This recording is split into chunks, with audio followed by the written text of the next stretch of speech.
Today we dive into the lore of a continent shaped by gods, dragons, and the unbreakable will of its people, Tamriel. From the first spark of creation to the fragile peace that hangs over the fourth era, every tower, kingdom, and prophecy weaves into a tale larger than time itself. Hear how empires rise and fall, how heroes bend the very voice of the world, and how the fate of mortals balances on a hidden harmony. Now let us begin.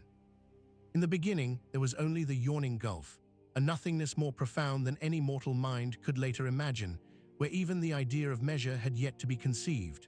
Within that still, lightless expanse stirred two vast and opposite principles. One would come to be called Anu, the stasis that dreams of unity, while the other would be known as Padme, Pardome, the restless change that shatters all constraints. Neither possessed shape, voice, or purpose beyond inherent being, yet even so their proximity bred tension, and tension kindled movement. From that primordial motion welled possibility, a single bright tremor that ruptured the perfect silence. Where Anu's patient focus met Padme's turbulent breath, substance and thought coalesced into an infinite medium, the eldest text's name Orbis, the amaranthine space of becoming. It was still formless, a sea without shores, but now the potential for form had awakened, and within those first ripples began the long, slow hymn of creation. The meeting of Anu and Padme generated twin reflections that carried forward the conflict of motion and rest. From Anu emerged Anuiel, Rnoel, a radiant axis of order that yearned to understand itself by enumerating all that was.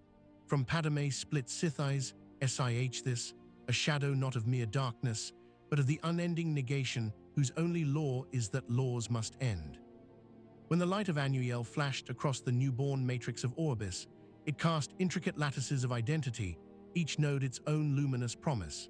When the breath of Sithis swept through those lattices, it hollowed many of them into spirals and vortices, ensuring nothing could remain static for long. These bright and dark cavities served as cradles, and into them dreams condensed as spirits of staggering variety. They were the first Etada, Etahda, the original divinities, cousins to the concepts that birthed them yet possessed of volition and curiosity, alien even to those immeasurable forces. Countless among the Etada looked upon one another and found wonder in companionship.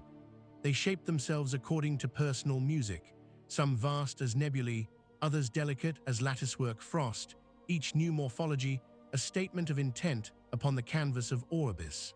New languages burgeoned from silent thought, stippling the void with syllables of color and pleasing resonance.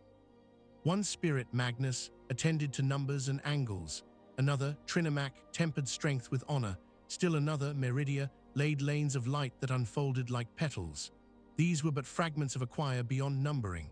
With each new gesture, the void became less empty, the air alive with harmonies none could remember hearing before.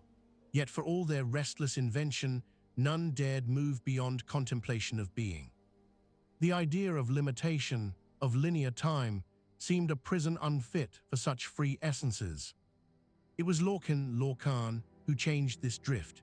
He walked among their Tada clad in shifting tones of pale iron and star smoke, eyes alight with improbable futures. Where he stepped, concepts clashed together in sparks that foretold continents, storms, and beating hearts. He spoke of a new endeavor, to fashion a realm where change could unfold along coherent paths, where spirits might taste the firmness of matter and know themselves by contrast and consequence. Many listened, moved by the audacity of the vision. Others recoiled at the thought of degenerating from pure idea into bounded form.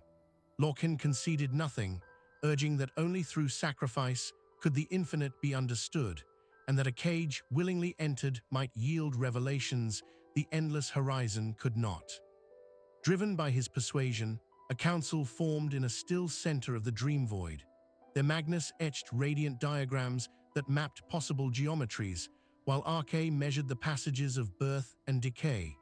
Mara braided sympathies between future stones and future flesh, and Zenithar weighed what labor and law might bind them. Some spirits held apart, Azura cloaked intentions behind azure veils, Bothia traced elegant knives in thought and remained silent, and others still, like Veamina, drifted through sleeping proposals.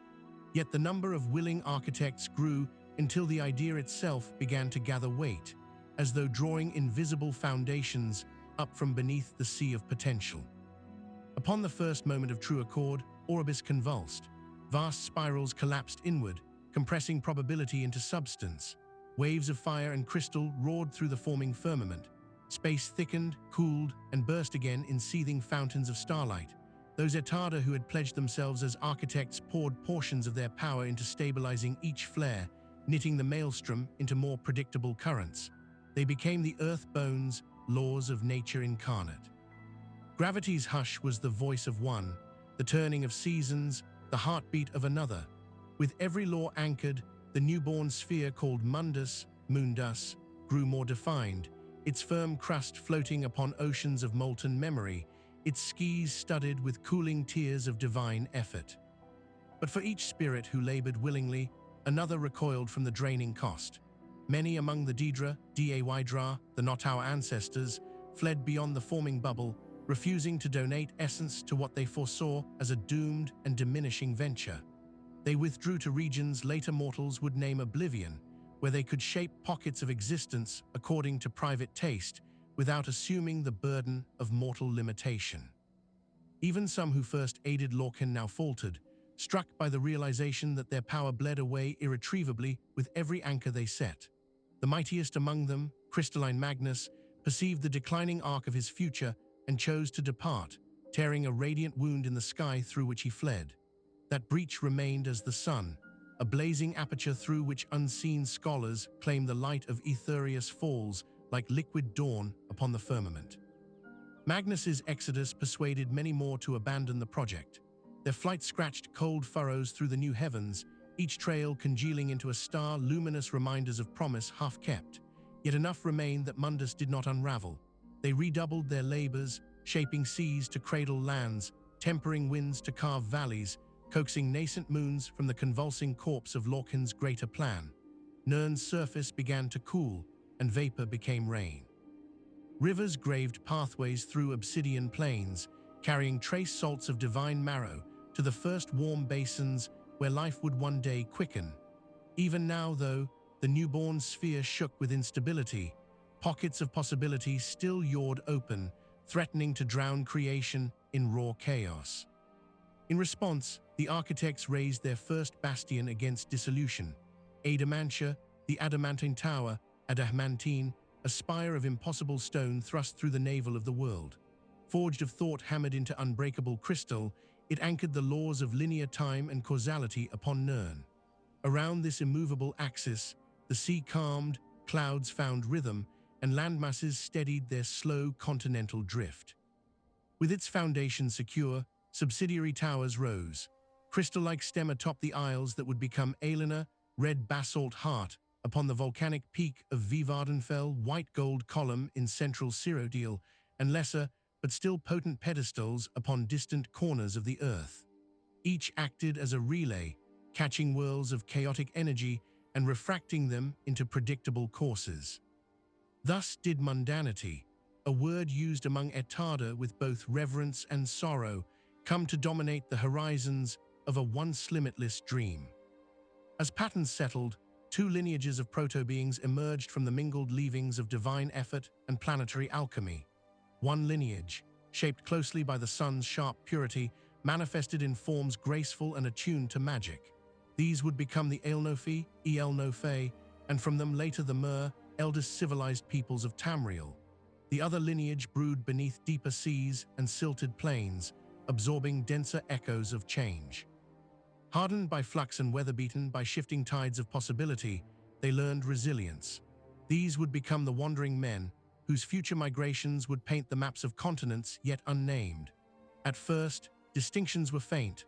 All walked naked beneath young constellations, all conversed in dreams with remnants of their Etada who still hovered like evening mist, and all felt the marrow-tight tug of unspoken war between stasis and change. The fragile equilibrium could not last. Some among the Aelnofi, keepers of more perfect memory, claimed stewardship over time's unfolding, tracing their ancestry directly to the martyrs who gave body for law. Others, restless or estranged, drifted from that central principle, embracing hidden grottos, high vales, or deep forests where they shaped alternate dialects of being. So began the first schisms, silent at first, expressed only through differing rituals of dawn greeting or naming of stars, yet soon swelling into hard-edged ideologies. Men, for their part, moved in wider spirals, compelled by internal hungers still unexplained, to find new shores, to sing into canyons until echoes found rhythm, to pit muscle against stone and prove dominion by tool and fire. Meetings between the two lineages were at times wary, at times warm, but always fraught with undercurrents older than either could articulate. Amid these tensions, the surviving architects reconvened at Adamantia. They had grown weary. Every heartbeat upon Mundus now exacted a toll upon their waning reserves of divinity. Lorcan, gaunt and smiling still, proposed final measures. If the architects relinquished yet more of themselves, the world might reach a stable shape and bear fruit worthy of their anguish. Many, particularly Trinomac and the warrior spirits who valued honor in sacrifice, stood ready. Others accused Lorcan of deceit, arguing that he had cloaked personal schemes beneath veils of noble rhetoric. Debate roared like subterranean magma. In the end, consensus tilted toward punitive accord. Lorcan would bear blame for their losses, his very heart torn free and consigned to the volcanic pit of Red Mountain as both anchor and warning. With that act, the so-called convention concluded, sealing the cosmic contract upon which all subsequent history balances. The sundering of Lorcan's heart reverberated through Nirn. Mountains buckled, seas boiled, skies wept meteoric glass. From the wound's incandescent core, heart-toned pulses still rose in slow cadence, endowing the land around Red Mountain with sorceries dense as molten gold. The newly christened Chimer, wanderers who followed Bothiah's whispered portents across trackless wastes, would one day come to venerate that fiery drumbeat. Yet in this earliest age, its rhythm simply reminded every stone and seed that even gods could bleed. With the convention's terms etched into the fabric of Adamantia, linear time hardened further, beating now like an iron pendulum. The dawn era vanished behind an opaque curtain, rendered inaccessible to future mortals except through crooked prisms of myth. Thus commenced the long twilight called the Merethic era. The younger spirits, now fully severed from unbounded divinity, retreated into the roles later mortals would define as Idra Aydra, our ancestors, patrons of life and order. Though their presence lingered in tides and harvest moons, they seldom intervened directly, for each action risked unweaving carefully spun laws. The Daedra, having refused such sacrifice, retained their potent mutability beyond Mundus. They watched with fascination, pity, or cold amusement as time's river dug channels ever deeper. Some reached across the threshold to whisper secrets to receptive minds, forging pacts that would echo through countless rites and grimoires. Yet even they, despite unfettered power, found destinies weave thicker and more resistant whenever they pressed upon Nirn. Men and Mer alike developed languages suited not to the swift exchange of dreams, but to the slower mechanics of breath and tongue. Carvings appeared upon cliff faces where Proto-Aldmer recorded starfall dates. Cairns of polished bone rose on tundra plains where the first Atmorans honored their traveling dead. Somewhere in the tempered silence beneath Adamantia, echoes of early Sigic contemplation traced arcs of possibility, birthing preliminary theorems on the relationship between memory and reality. No single race owned the newborn world. Each culture interpreted the dimly remembered dawn to justify evolving customs. The Altmer exalted ancestors who had, in their telling, chosen noble diminishment for the sake of fostering lesser life. The Nords would later celebrate gods who relinquished heavenly thrones to walk among their children and bleed beside them. In this divergence of memory lay the seeds of long tragedies and fragile reconciliations yet to come. Above them all, the heavens stabilized into recognizable order. Magnus's wound blazed day after day, while the holes left by fleeing Starkin glittered in stately congregation. The twin moons, Massa and Secunda, formed from great chunks of Lorcan's sundered self, settled into quiet dance, their wax and wane serving as cosmic reminder that loss and renewal are phases of one cycle.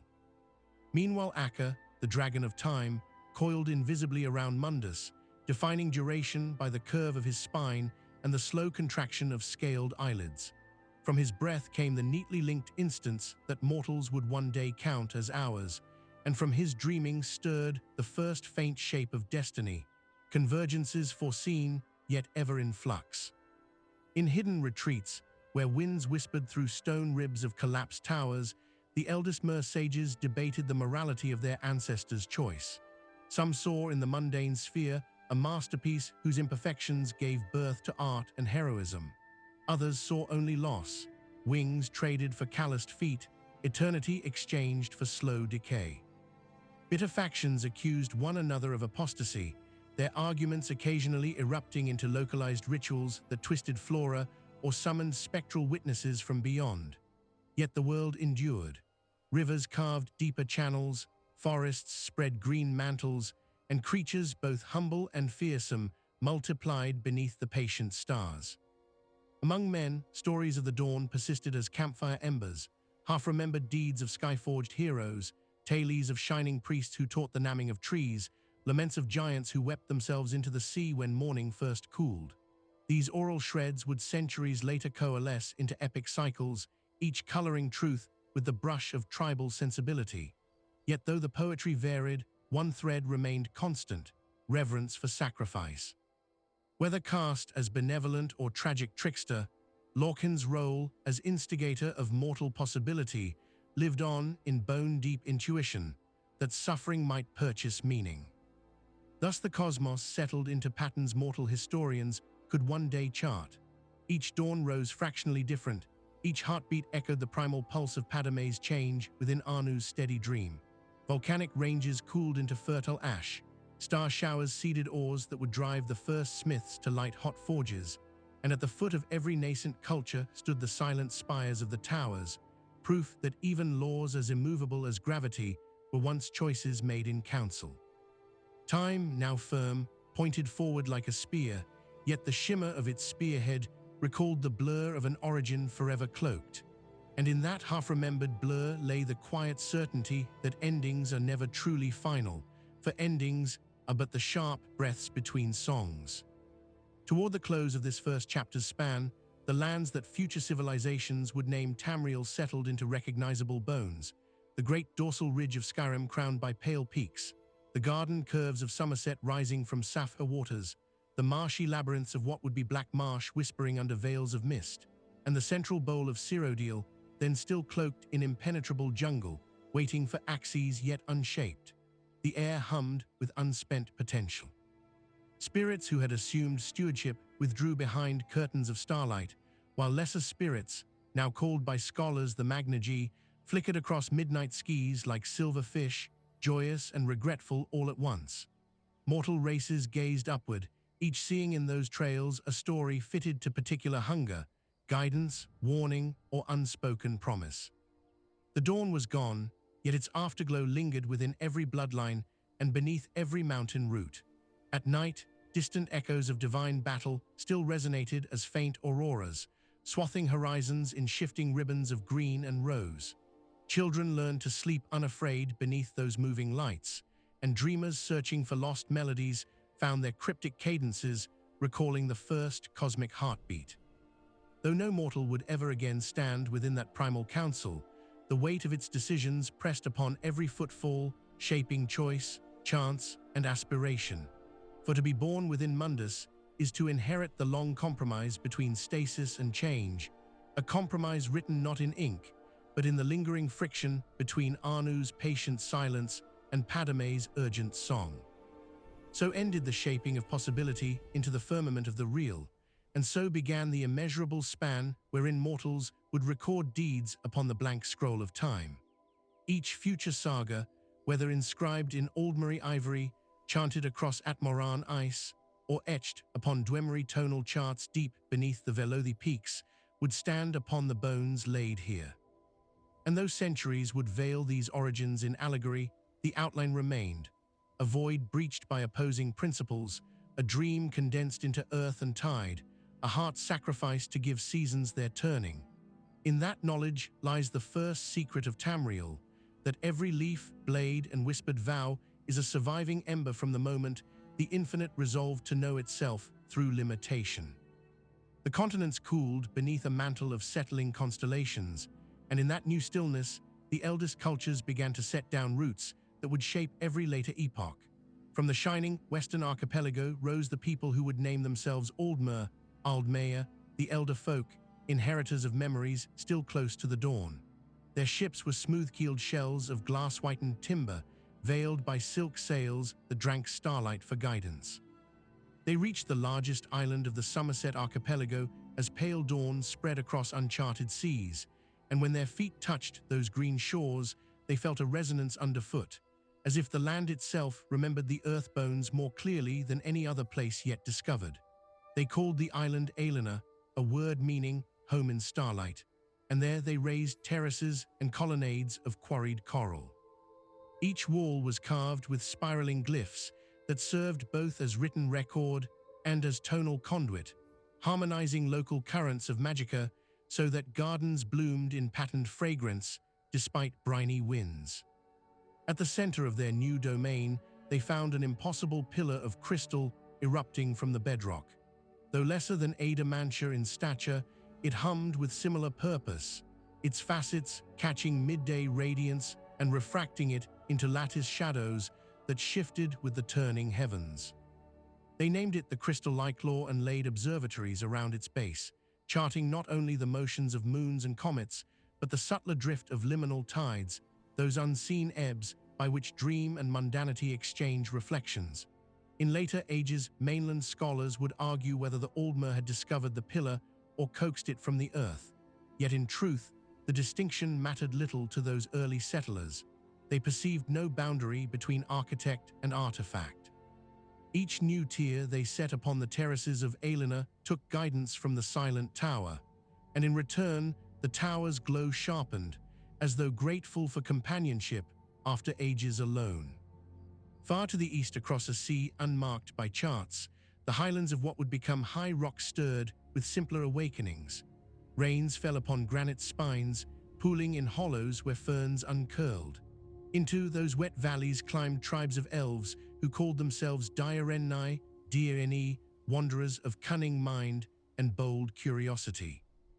Legend claims they came first as pilgrims seeking rare sky iron that fell in streaks of emerald fire, yet whether migration or serendipity led them matters less than what followed. They found ancient stone rings older even than dawn memory, their lintels etched with runes that matched none in Somerset lore. The Direnni studied these silent circles, teased threads of power from their moss-blurred faces, and in time raised their own watchposts that angled above misted pines like upward-turned blades. Where Aldmer of Aelina pursued symmetry and meditation, the Direnni prized experiment. They channeled starlight through prisms ground from mountain crystal, spliced arcane sigils with local animist chants, and in doing so birthed a distinct dialect of sorcery that would later earn envy and censure in equal measure.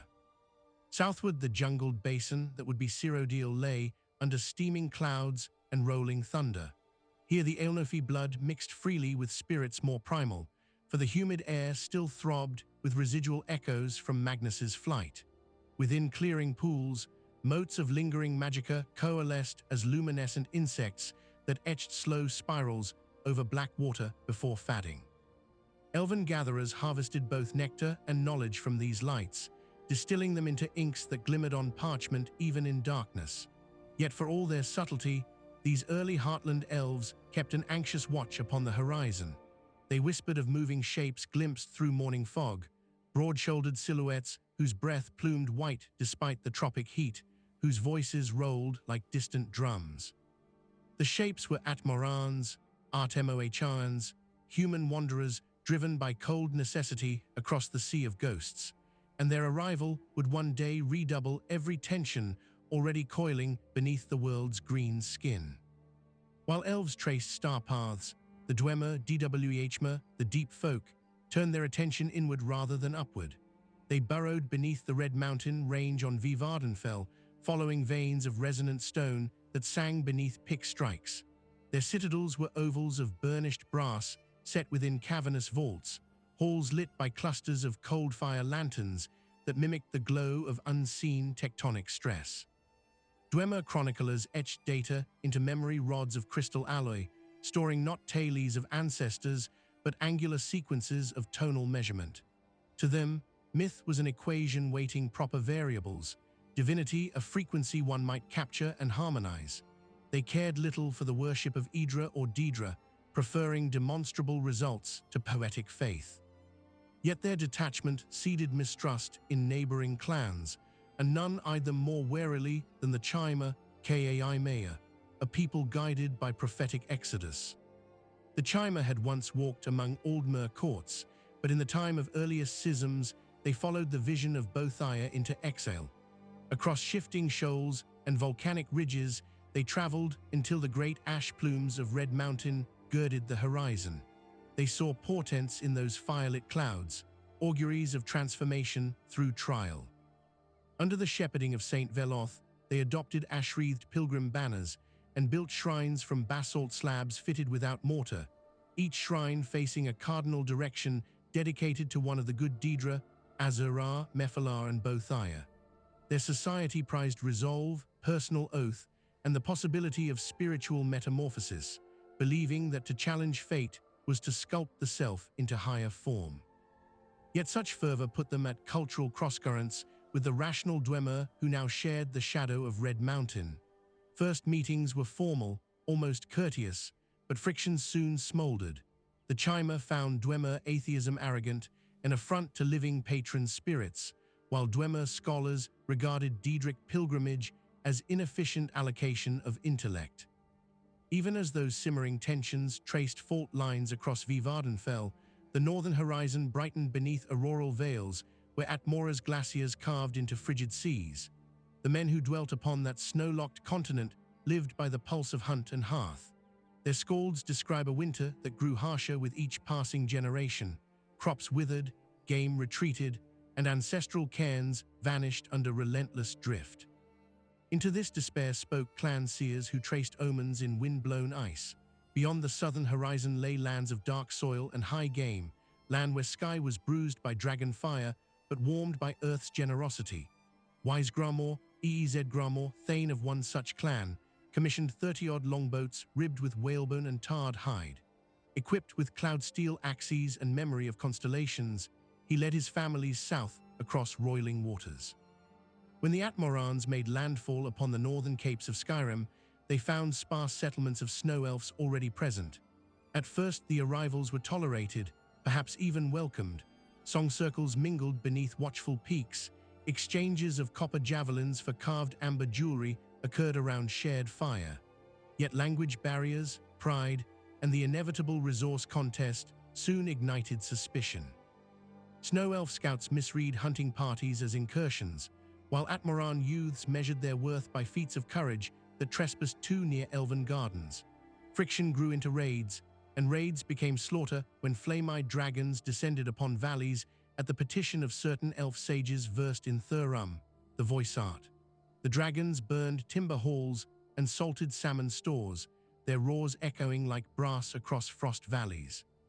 Wise Gramor's kin retreated northward across the sea, but the exile lasted only until he carved upon whalebone the oath of return, vowing to reclaim lost hearths or drown sword in hand. Soon after, he returned with the 500 companions, each bearing an axe blessed by divine Atmoran blacksmiths who quenched steel in blood-warm gullies of volcanic spring. They waded ashore amid storm surf and advanced inland, carving through dragon thralls and ice wraiths. Snow elf strongholds fell, their white spires collapsing into ravines whose echo would outlast memory of those who built them. Dragons withdrew to high crags, uncertain whether men or mer posed greater threat to their dominion. In one decisive siege, Wise Gramor's host breached the gates of Sarthal, slaying the last royal envoy who had parleyed in good faith seasons earlier. The city's libraries burned, releasing scroll ash into midnight skies. From that night forward, men called Skyrim the seat of the north, and the tide of human migration that followed pressed ever southward until mer enclaves throughout Tamriel felt tremors of disquiet. Amid these roiling currents, the Towers of Power became more than silent custodians. They acted as tuning forks struck by cultural storms. The Diarenni, perceiving opportunity in rising Atmoran vigor, entered pacts of mutual advantage. They trained promising Nord Jarls in elementary warweaving, teaching them runic etchings that hardened oak shields as if tempered iron. In exchange, the elves gained access to rare ores from Nordic mines and a bulwark against rival Mer who might press west out of Cyrodiil. These pragmatic bonds birthed what later scribes named the Diarenni hegemony, though at the time, it was less an empire than a loose skein of trade routes and oath rings sealed with arcane clauses. Elven archmages walked Nordic courts advising on fjord fortification, even while whispering to distant kinsmen that men were useful but transient allies. Those whispers reached the marble balconies of Aelina, where the Somerset conclaves debated how best to preserve what they deemed Aldmeri ascendancy. One faction, later labeled the Sigic Order, proposed subtle guidance rather than direct conquest. By shaping the currents of history from behind veils of illusion and prophecy, they could shepherd lesser races toward harmonious balance without sullied hands. Another faction argued for open assertion of Mer priority before men grew too numerous. The debate spanned decades, punctuated by ceremonial duels fought with mirrored staves that bent sunlight into wordless arguments. No consensus emerged, but a delicate détente crystallized. Somerset would remain aloof, confident in insular mastery, while Sigic operatives roamed far afield, quietly gathering knowledge and sowing philosophical seeds whose harvest might be centuries distant.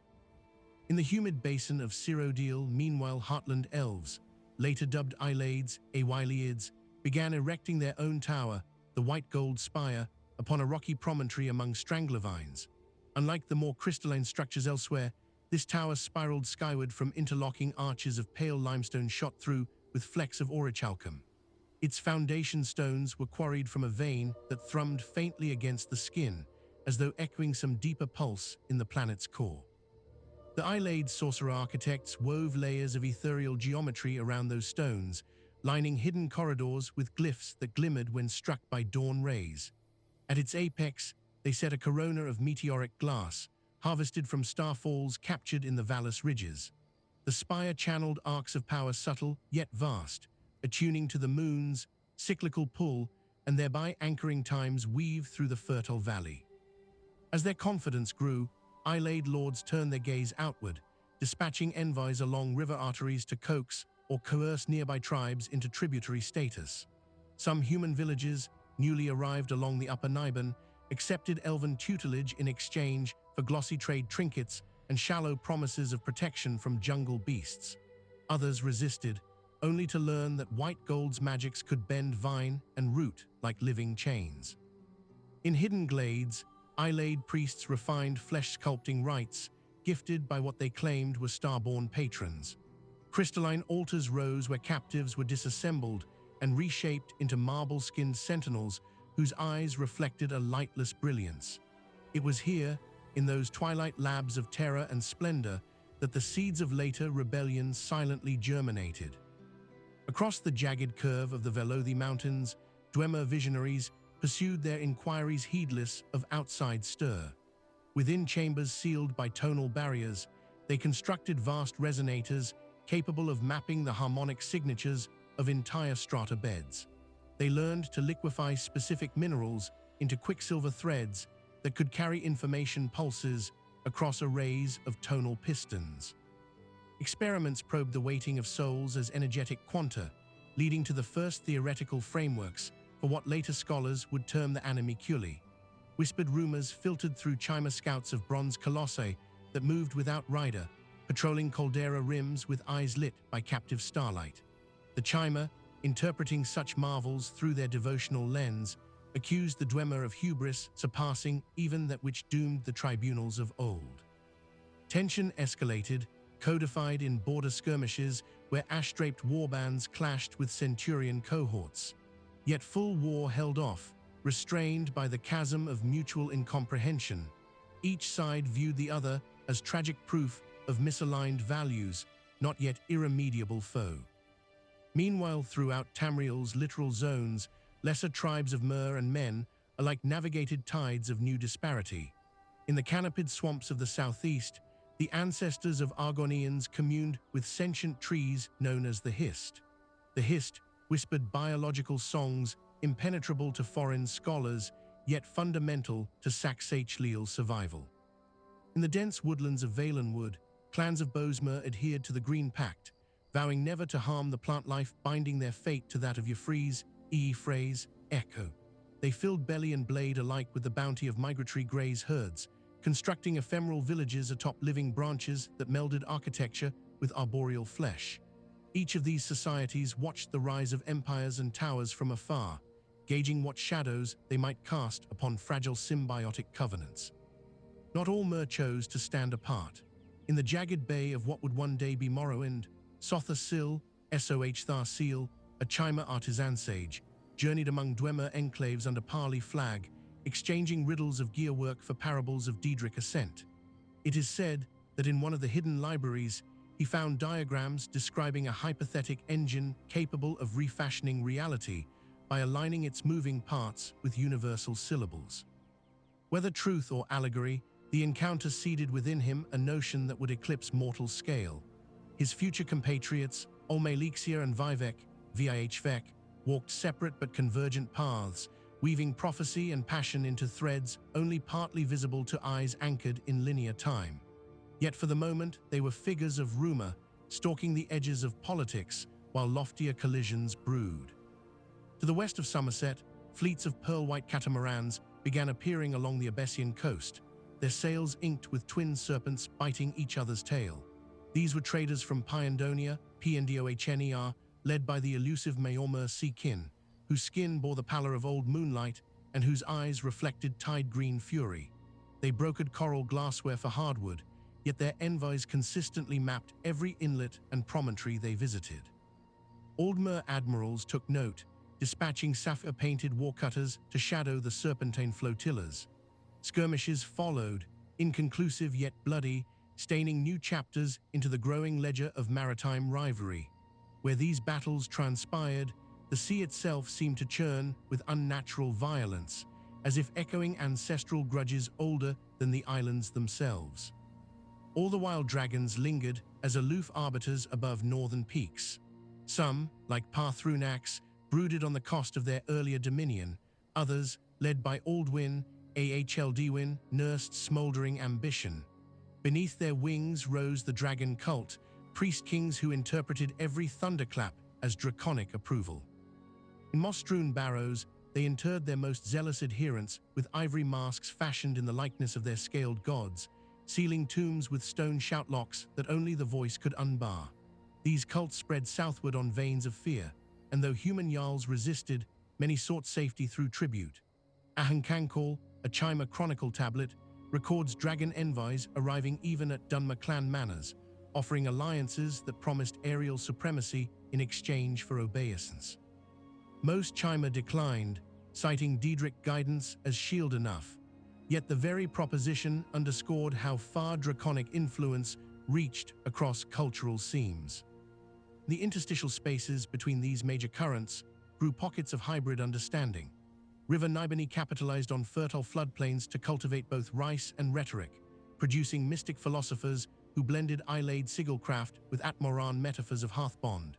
In isolated mountain hermitages, wise women of Reachfolk ancestry traced chalk loops around standing stones, invoking spirits neither Idra nor Daedra, but something wilder, grey-mottled echoes of the earth bones themselves. Travelers returning from such pilgrimages reported hearing voices in crackling lichen, voices that spoke in riddles about blood as language and stone as archive. The weave tightened. Trade routes along Iliac Bay carried Diarenni enchantments to Nord Jarls now focused on consolidation rather than conquest. In return, furs and timber streamed west, bolstering Diarenni coffers and funding increasingly ambitious arcane foundries. Among these projects was the Orrery of Firsthold, a mechanism of interlocking rings intended to chart not only celestial motion, but the probability vortices underlying historical contingency. Its chief engineer, Aaron Shu, allegedly believed that by fine-tuning the orreries, Gears 1 could subtly influence future events, a mirror, perhaps, of Sigike Endeavor half a world away. Within White Gold's marble halls, Islaid Atronak forges hammered winged guardians from meteoric scrap. These Vala constructs patrolled vine-choked causeways, their ruby-lit visors scanning for unsanctioned human settlements. Yet cracks appeared in the veneer of Islaid dominion. Captive laborers learned to pass messages through song rhythms exchanged during harvest shifts. Disguised priests of the human tribes infiltrated library scriptoriums, recording details of sigil arrays that powered Islaid gate networks. In dusty corners of sewers beneath the capital, whispered legends spoke of a slave queen, yet unborn, whose blood would carry the blessing of Akatosh and the wrath of untold generations. Back in Vivardenfell, Sothasil revisited Dwemer strongholds, carrying a sliver of meteorite he claimed hummed with heart-tone resonance. Some Dwemer tonal architects listened with polite skepticism, others sensed unstated potential. Plans were drawn for symposiums that might explore cooperative mechanisms harnessing both Chima faith-driven will and Dwemer calculus of law. Yet each accord balanced on knife edge, for neither side surrendered suspicion bred by centuries of opposed worldview. In stone-columned council chambers, Chima priest warriors argued that merging science with spirit might birth blasphemy or salvation, depending on who guided the chisel. The debate ended only when scouts reported Nordic warbands sighted at Dunamouth Pass, forcing both peoples to reorient toward external threat, now cresting foam-topped spines of the Velothi. The Nord incursions south of Skyrim mixed fervor with practical necessity. Climatic shifts in Atmora had accelerated, glaciers advanced like slow avalanches, scouring ancestral fields. Each year more ships arrived on Tamrielic shores, carrying refugees who prayed to new gods shaped by Nord experience. Shor, Kine, Mara, deified reflections of Idra glimpsed through mortal struggle. These settlers hacked towns from towering pines, daubed runic wards on palisades, and challenged snow elf remnants with iron tempered in dragon flame stolen from cult pyres. Word of their momentum reached even the salt-wet walls of Aelina, where council scribes scribbled probability charts estimating time until Nord longships pressed the Abessian. Though the numbers varied, one conclusion surfaced again and again. The age of Mer prerogative was cracking like ice at Thor. Yet nothing in Mundus shifts without countercurrent. Beneath the Hist's green-gold canopies, Sapsir assemblies gathered. They felt vibrations through root networks hinting at upheavals that might sever river deltas from the Song of Seasons. Argonian war priests, rare for their people, but formidable, consulted pollen omens and prepared to seal shadow gates, ensuring outside turmoil could not overrun the marsh. In Valenwood, Bosmer spymasters, guided by the sight green that reveals the possible shapes of the next hunt, dispatched silent archers beyond their borders. These scouts observed, reported, and rarely intervened. Their arrows found targets only when disturbance threatened to ripple too far into forest heart, upsetting the wild hunt slumber that all Bosmer feared to awaken prematurely. Through every region, Sigike agents moved like pallid moths at twilight. They slipped into persona of minstrel, midwife, or mendicant, collecting stories whose pattern they alone could read. On an evening thick with coastal fog, one such monk met with Diarenni thaumaturge Aaron Shu beside the humming gears of the orrery. They traded subtle nods, as though acknowledging kinship across schools. What words passed between remain locked in amber memory spells, but thereafter the orrery's ring cadence altered ever so slightly, and some future watchers claim that faint change nudged events toward alignments no mortal historian could completely untangle. In the next winters, dragon assaults upon Nordic outposts faltered. Some priests blamed friction among the Dov themselves, others insisted hidden voices eroded the devotees' faith. Pathrunax, perched upon the throat of the world, pondered paths to redemption, while Aldwin instructed his lieutenants to gather keening winds and hunger for the hour of world-eating. Amid this schism, human tongues studied Thurum not for ritual praise, but for martial rebellion. Greybeards ascended snow slopes and began isolating themselves in stone hermitages, listening to mountain breath and teaching selected pupils the word that can sunder rock without blade. That discipline would not mature for centuries, but its seed germinated in these uneasy days when dragons first conceived they might one day face defeat at hands of their former thralls. Down in Cyrodiil, Eyelade vaults echoed with both celebration and concern. White Gold's arcane sensors detected perturbations in the lunar lattice. Eclipses arrived seconds off predicted schedule. Archmagister Thalthil reproved apprentices for flawed ephemerides, even as he secretly consulted half-forbidden star charts describing Calpic turbulence. Unrest among human tributaries spiked, forcing Eyelade garrisons to tighten ration quotas. Revenant statues, intended to inspire awe, were smashed in remote plantations. One night, a crimson aurora rippled south of Lake Rumia, and visionary slaves painted its shape on cavern walls, naming its sign of approaching liberation. When word of Nordic pressure reached Diarenni courts, some lords advocated summoning water wraiths from the Iliac depths to harry longship fleets. But wiser counselors observed that direct conflict might entangle them in blood debts, undermining trade advantage. Instead, they supplied Nord Jarls with new rune-etched axes whose edges thirsted for elven bone as eagerly as dragon scale.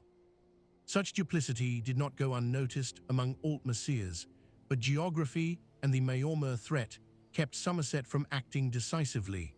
Thus Diarenni influence expanded across the western mainland, its subtle fingers steering both Mer and Man, while tensions at the heart of Nirn wound tighter with every passing decade.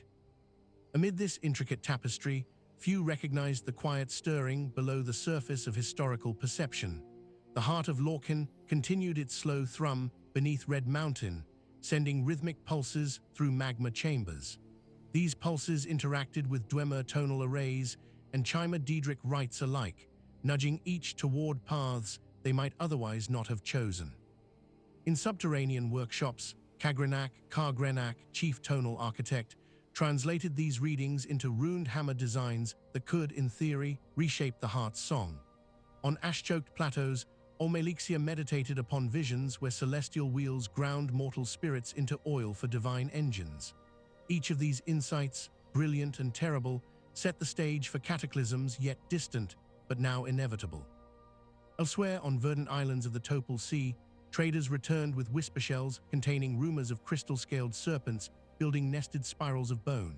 Scholars dismissed such tales as sailor fancy, yet Sigic archivists quietly appended them to scrolls tracking anomalous convergences.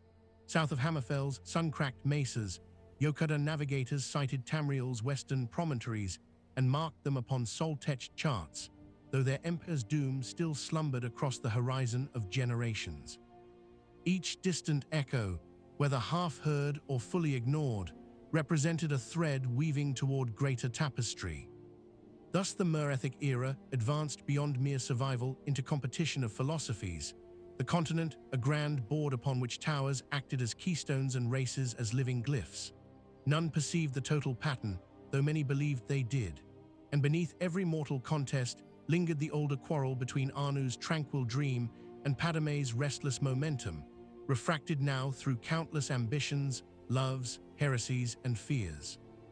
For in Tamriel no act, whether sculpting coral ramparts, forging dragonbone axes, or whispering an oath beneath lattice branches, can fully escape the gravity of origins etched in Dawnfire. Each step taken by Mer or Man fell upon foundations still humming with the distant echo of that first cosmic argument, and every resulting tremor rang out through the lattice of towers, reminding all creation that history is neither line nor circle but living resonance, a song forever seeking its next, even more intricate verse. The reckoning of years that posterity would call the First Era began not with trumpet blare, but with a scholar's entry upon a newly burnished chronicle rod. In a stone scriptorium of Aelina, a Sigic archivist inked the phrase, Year Zero, Compact of Kings, to certify the conclave that fixed legal authority over West Coast trade lanes. That quiet notation rippled outward, for once scribes possess a calendar, they feel compelled to fill it. Far from Somerset's alabaster terraces, provincial stewards, clan scalds, and itinerant priests each translated the declaration into their own tongues, overlaying personal ambitions upon its broad promise of order. The druids of Galen dated seed chants by the new era, reachfolk bonecasters painted runic hashes upon menhir spines, and in snow-blanketed Windhelm Nord scalds recast the moment as proof that Mead Hall oaths now marched arm-in-arm with the stars.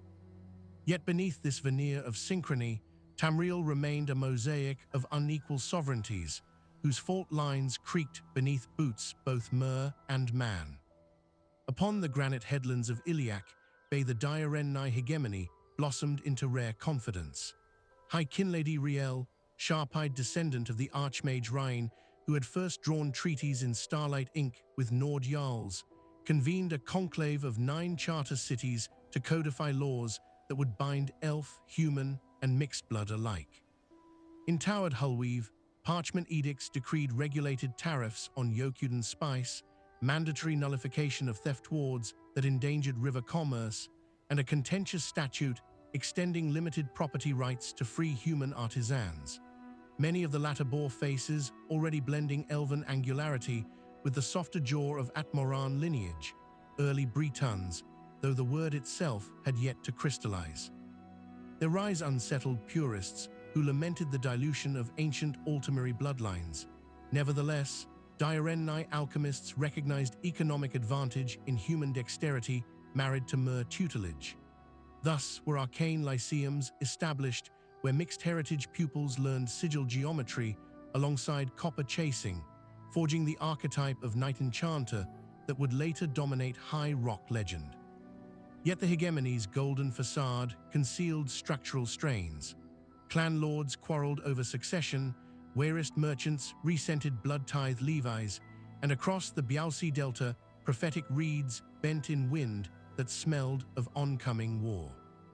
Northeastward, Skyrim's Jarls rallied beneath banners stitched with the dragon sigil of the Wisegrammer dynasty.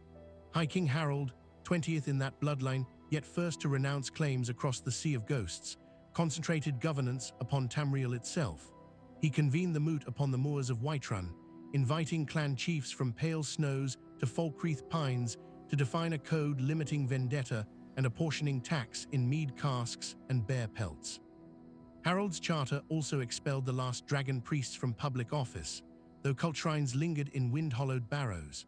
In rear halls of Jorvaska, companions who traced lineage to the 500 debated whether to march south against encroaching elves or secure holds against Reachmen raiders who daubed war paint in blood and lichen. Glyphs carved upon the Skyforge spoke of cosmic metal soon to fall again, a portent the Greybeards interpreted as sign that men must temper will with voice. Thus Nordic culture edged away from raw conquest towards structured monarchy, unaware that across the Gerol peaks another human revolt brewed that would eclipse even Wisegrammer's sagas. At the humid heart of Cyrodiil, the Islade city-states enjoyed zenithal splendor. Marble causeways linked sky bridges to aqueducts that poured crystalline water upon lotus gardens where luminescent nixhounds padded. Yet such grace rested upon cracked foundations of servitude. Need slaves toiled in catacomb forges, singing coded laments between hammer strikes. From those dirges emerged Alessia, Alessiar, child of broken chains, her name meaning shepherd of mothers in the valley dialect. Legend holds she fled into the hills west of River Bray, accompanied by unlikely allies, Mori House, the wing bull demigod whose breath stirred mountain hawks, and later Pelinal Whitestrake, pale champion whose silver hand sang with star-forged wrath. Under midnight canopy, they convened guerrilla councils, binding disparate tribes by oath brands scorched upon wrist or breast. In cave shrines, their wise women communed with distant Akatosh, Arkatosh, who sealed a covenant of dragonblood that time itself would honor.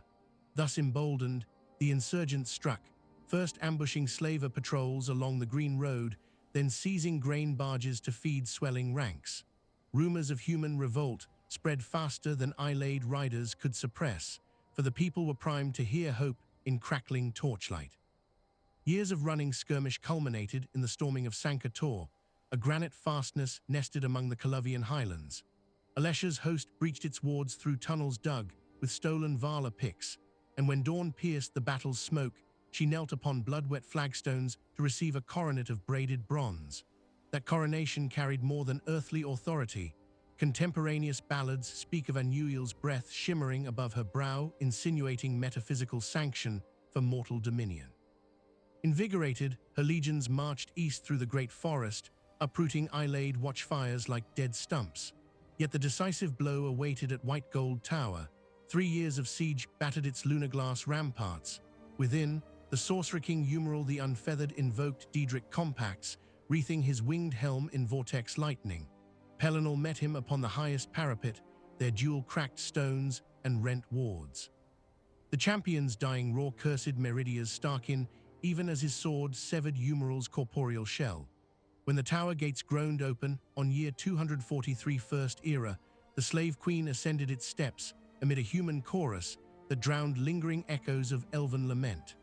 Thus the first empire of men was born, stitched together by dragonfire covenant and hearts still raw with sacrifice. Victory begat administration. Alesha appointed Colovian war captains as prefects, granted Nibnese mystic stewardship over river temples, and ennobled select Islaid builders who swore fealty, fostering a syncretic aristocracy anxious to justify new privilege. To unify creed, she institutionalized the cult of the Eight, where once mortals prayed to fractious pantheons, now altars to Katosh, Arke, Mara, and their brethren stood side by side. Yet seeds of future discord germinated in the same fertile soil. Monk Maruk, born of apish stock, yet gifted with terrifying vision, claimed to witness Auriel and San fused into jagged contradiction. His revelations condemned Merish nuance as heresy, advocating singular worship of the One. The Alessian order crystallized around his edicts, drafting the commentaries that denounced elven towers, Diarenni contracts, even the dragon-tongue lessons of High Hrothgar. Their rhetoric found eager ears among veterans whose scars still itched with mage-light burns. Within a decade of Alesha's peaceful passing, the order wielded influence equal to the crown, and its monastic militias sharpened quills into spears. While Cyrodiil wrestled with ideological convulsion, the Diarenni hegemony reached apogee. Atop adamant Isle's sapphire cliffs, Kinlord Aidan Diarenni unfurled banners stitched with meteoric thread that shimmered between gold and void. He convened the Colovian estates, granting trade concessions in return for buffer territories against Alessian zealots. Further south, he courted Somerset diplomats by promising containment of human sprawl. Yet even as his emissaries juggled alliances, disquiet grew within Diarenni borders. Breton artisans bristled under renewed blood taxes levied to fund arcane artillery. In Glenumbra's fairy glow clearings, disenfranchised hedge mages taught guerrilla spellwork to yeoman levies. When the Alessian host finally marched west under banners embossed with single-circle sunburst, they encountered not a unified Mer front, but a realm fraying at seams. The ensuing Battle of Glenumbra Moors lasted 3 dawns, rainfall mixed with flame breath from Daedroth-bound engines. On the 4th sunrise, Kinlord Aidan unleashed the Wild Hunt, a Bosmeri pact forced from reluctant allies, which tore through human ranks but at cost. The Moors themselves warped into peat-blighted fen, where no crop grows even today. The Alessians withdrew, chastened but unbroken, while Diarenni coffers lay drained and their legitimacy tarnished by monstrous spectacle. The decline of Diarenni overlordship opened space for hybrid polities. Breton city-states, led by ever more stonemasons and Daggerfall shipwrights, negotiated mutual defense pacts. They adopted chivalric codes, blending Nord on a challenges with Mer court etiquette, birthing the Grail of Knights, an ideal extolling valor tempered by arcane scholarship. These nascent Breton courts hired retlars, traveling Redguard swordsingers cast adrift after internecine wars in Yokuda, to teach Shehai spirit blade disciplines, further diversifying martial culture. Thus High Rock entered a golden braid of artistry and feudal intrigue, its skyline punctuated by both Gothic keeps and candlelit Athenaeums. Across the Velothi front, simmering resentment between Chima and Dwemer edged toward eruption. Kagranak's Heartraisers, 3 tools named Keening, Sunder, and Wraithguard, neared completion within brass-sheathed vaults of Bamzed Amshend. Designed to translate the heart's song into programmable lattice, they promised elevation beyond mortal coil. High Counselor Dumac, voice of Dwemer clans, sanctioned field tests. News of these designs reached Chima ears via Ashlander scouts who traded scrap schematics to Vivek's Poet Bureau in return for Gwar leather. Hortator in Doral Nerevar convened a summit at the Ghost Gate's shadow, where Sotha Sil diagrammed potential existential risks, while Olmelixia recited oaths sworn to three good Daedra. Debate ended with vote for preemptive diplomacy. Nerevar crossed desolate char slopes to Dwemer fortress Vuluxin, petitioning his old friend Dumac to halt experiments until joint inquiry proved harmless intent. Accounts diverge on what transpired.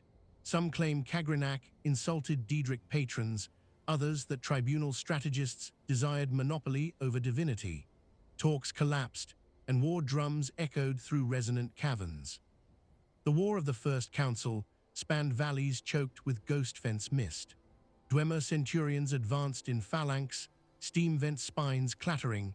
Chima ordinators countered with ebony-reinforced shields inscribed with Azuran runes. Tactical exchanges pivoted not merely on steel, but on metaphysical loci. Dwemer tonal architects collapsed Chima prayer grids by offsetting frequency harmonics, while Chima sorcerer saints invoked ancestor guardians that slipped through brass calculus like wind through reed. Final confrontation converged at Red Mountain when Kagrenac prepared to wield his tools upon the heart exposed within labyrinthine vents. Nerevar, accompanied by Dagoth and selected Shield-Thane cohorts, breached citadel gates under roiling ash cloud. What followed resonates as myth more than historiography. Some texts affirm Nerevar and Dumac slew each other in single combat. Others propose Kagrenac activated the heart, causing Dwemer to vanish in an incandescent wave of zero-sum subtraction, neither dead nor alive, but outside arithmetic. Chima survivors emerged from crater lip to find brass legions stilled mid-stride, their frames cooling like extinguished stars. The Dwemer were gone, their halls echoing with sudden vacancy. In the silent aftermath, tribunal figures, Vivek, Olmelixia, Sotha Sil, entered heart chamber bearing Kagrenac's tools. There they enacted a rite whose full pattern remains cloaked by shrine-sealed verses. What is known, they tapped heart tone and wove it through their souls, clothing themselves in living mantle of serial immortality. Azura, feeling covenant betrayed, pronounced skin-changing curse. Chima gold turned dun, slate gray marked by fire underskin. Vivek's sermons later framed transformation as price of godhood accepted on behalf of people. Dissident priests call it punishment for hubris. Whatever truth, the new tribunal steadied Morrowind under divine hands, marshalling ordinators to patrol ash wastes, codifying great houses to channel rivalry into ritualized arena rather than civil war. Yet deep beneath Red Mountain, a heart still beat, slower now, but potent, and a dreaming Dagoth nursed grievance that centuries later would shake the Endoral towers. While Mer grappled with dizzying upheaval, men elsewhere advanced by sword and charter. In Skyrim, King Borgas sought crowning under new dragon cult resurgence, prompting witchmen of Reach to assassinate him with briar thorns. His death without heir sparked the War of Succession among Nord Jarls, fragmenting northern might and granting respite to Mer enclaves across the borders. In the void left by Nordic distraction, Coluvian estates along Gold Coast entrenched autonomy, minting wolf-stamped coinage and contracting nightly orders to guard Transaldmary trade.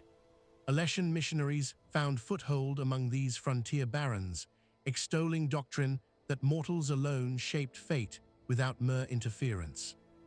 Yet as the order's influence widened, its orthodoxy ossified into punitive regulation. Calendars were rewritten to excise so-called alien months, music scales deemed heretical were banned, and imaginative depiction of any Edro-Daedric form became grounds for inquisition.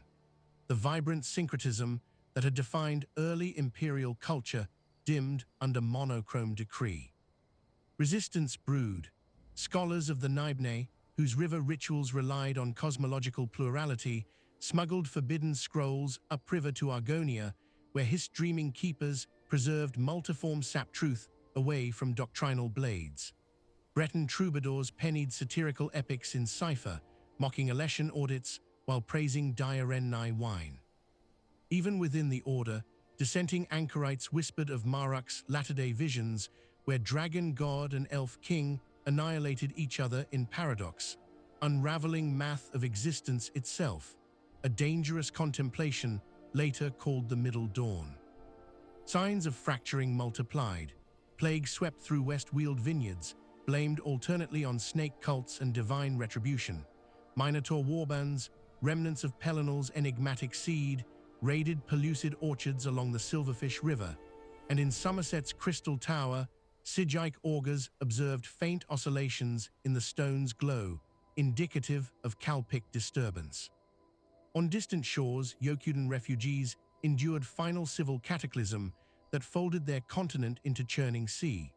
Their sleek black-keeled dhows sighted Hammerfell's sands, unloading warrior philosophers who named themselves Ra-Garda forerunners. With curved Nard-Charka swords they carved red oasis along the Alika, displacing beast folk and Nedic herders. Although their arrival belongs chronologically near era's midpoint, its cultural resonance reached eastward sooner. Coluvian princes purchased red spice in clandestine markets decades before historians record Ra-Garda landfall. Thus, currents of exchange surged even where borders crystallized in steel. The First Era's latter centuries closed upon a continent transformed. Cambers of power once tilted toward Myr now balanced precariously between equal claimants. Alessian order, though weakened by internal schism, still wielded quill-edged edicts across heartlands. Breton duchies, tempered by Diarenni tutelage and Nord raid, poised to expand beyond river valley strongholds. Dunmer theocracy radiated from Mournhold's jade-lit palaces, while under Ash-Ski's tribunal ordinators drilled in ordnance of faith and science. Dragons faded into cloud myth, leaving barrows sealed with silent menace. Towers, some crippled, others resurgent, continued to sing faintly into the void, each note a reminder that mortal enterprise rests upon pillars set in dawnlight by spirits long vanished, yet ever present. And so the stage was set for another turn of ambition.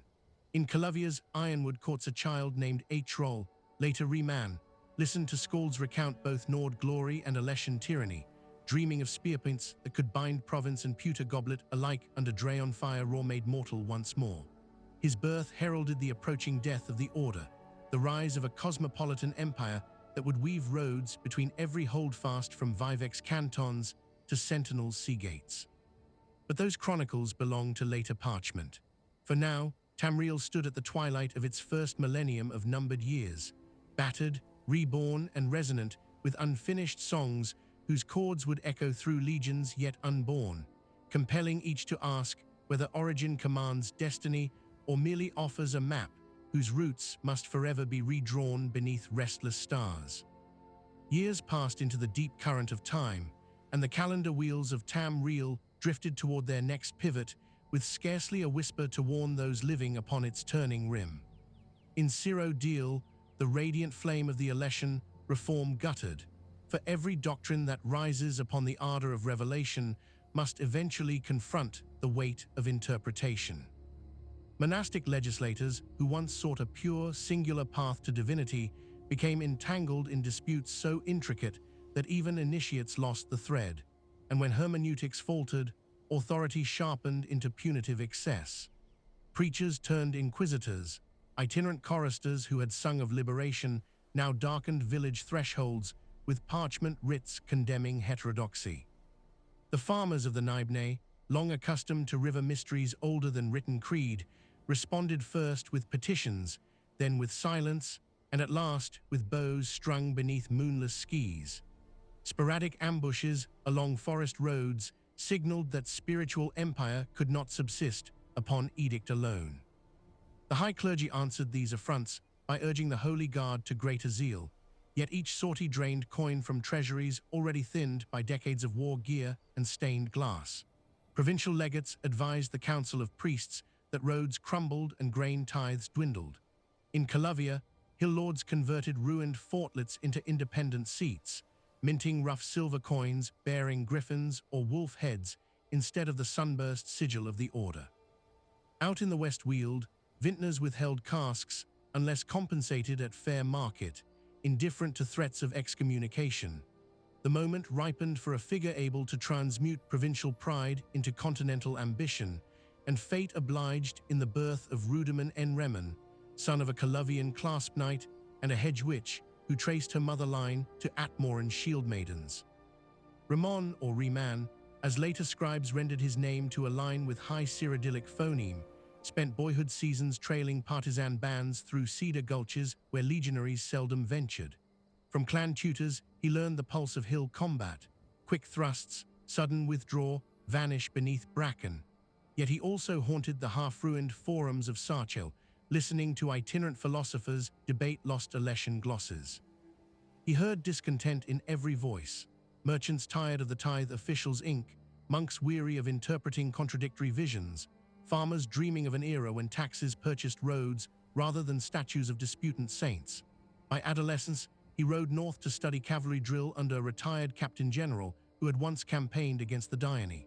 With borrowed vellum, he sketched imaginary supply lines linking west and east, convinced that trade, not dogma, soldered provinces. His first public deed, though minor, hinted at destiny. He convened chiefs of 3 rival hill villages at a spring fed by twin waterfalls and proposed a neutral market ground where weapons were forbidden by ancient stones consecrated to kin. The chiefs scoffed until Reman demonstrated a ritual of binding breath to oath, an Atmoran technique, then swore personal surety for each. Goods flowed, grudges cooled. When word reached farther baronies, caravans dared passes previously haunted by brigand clans.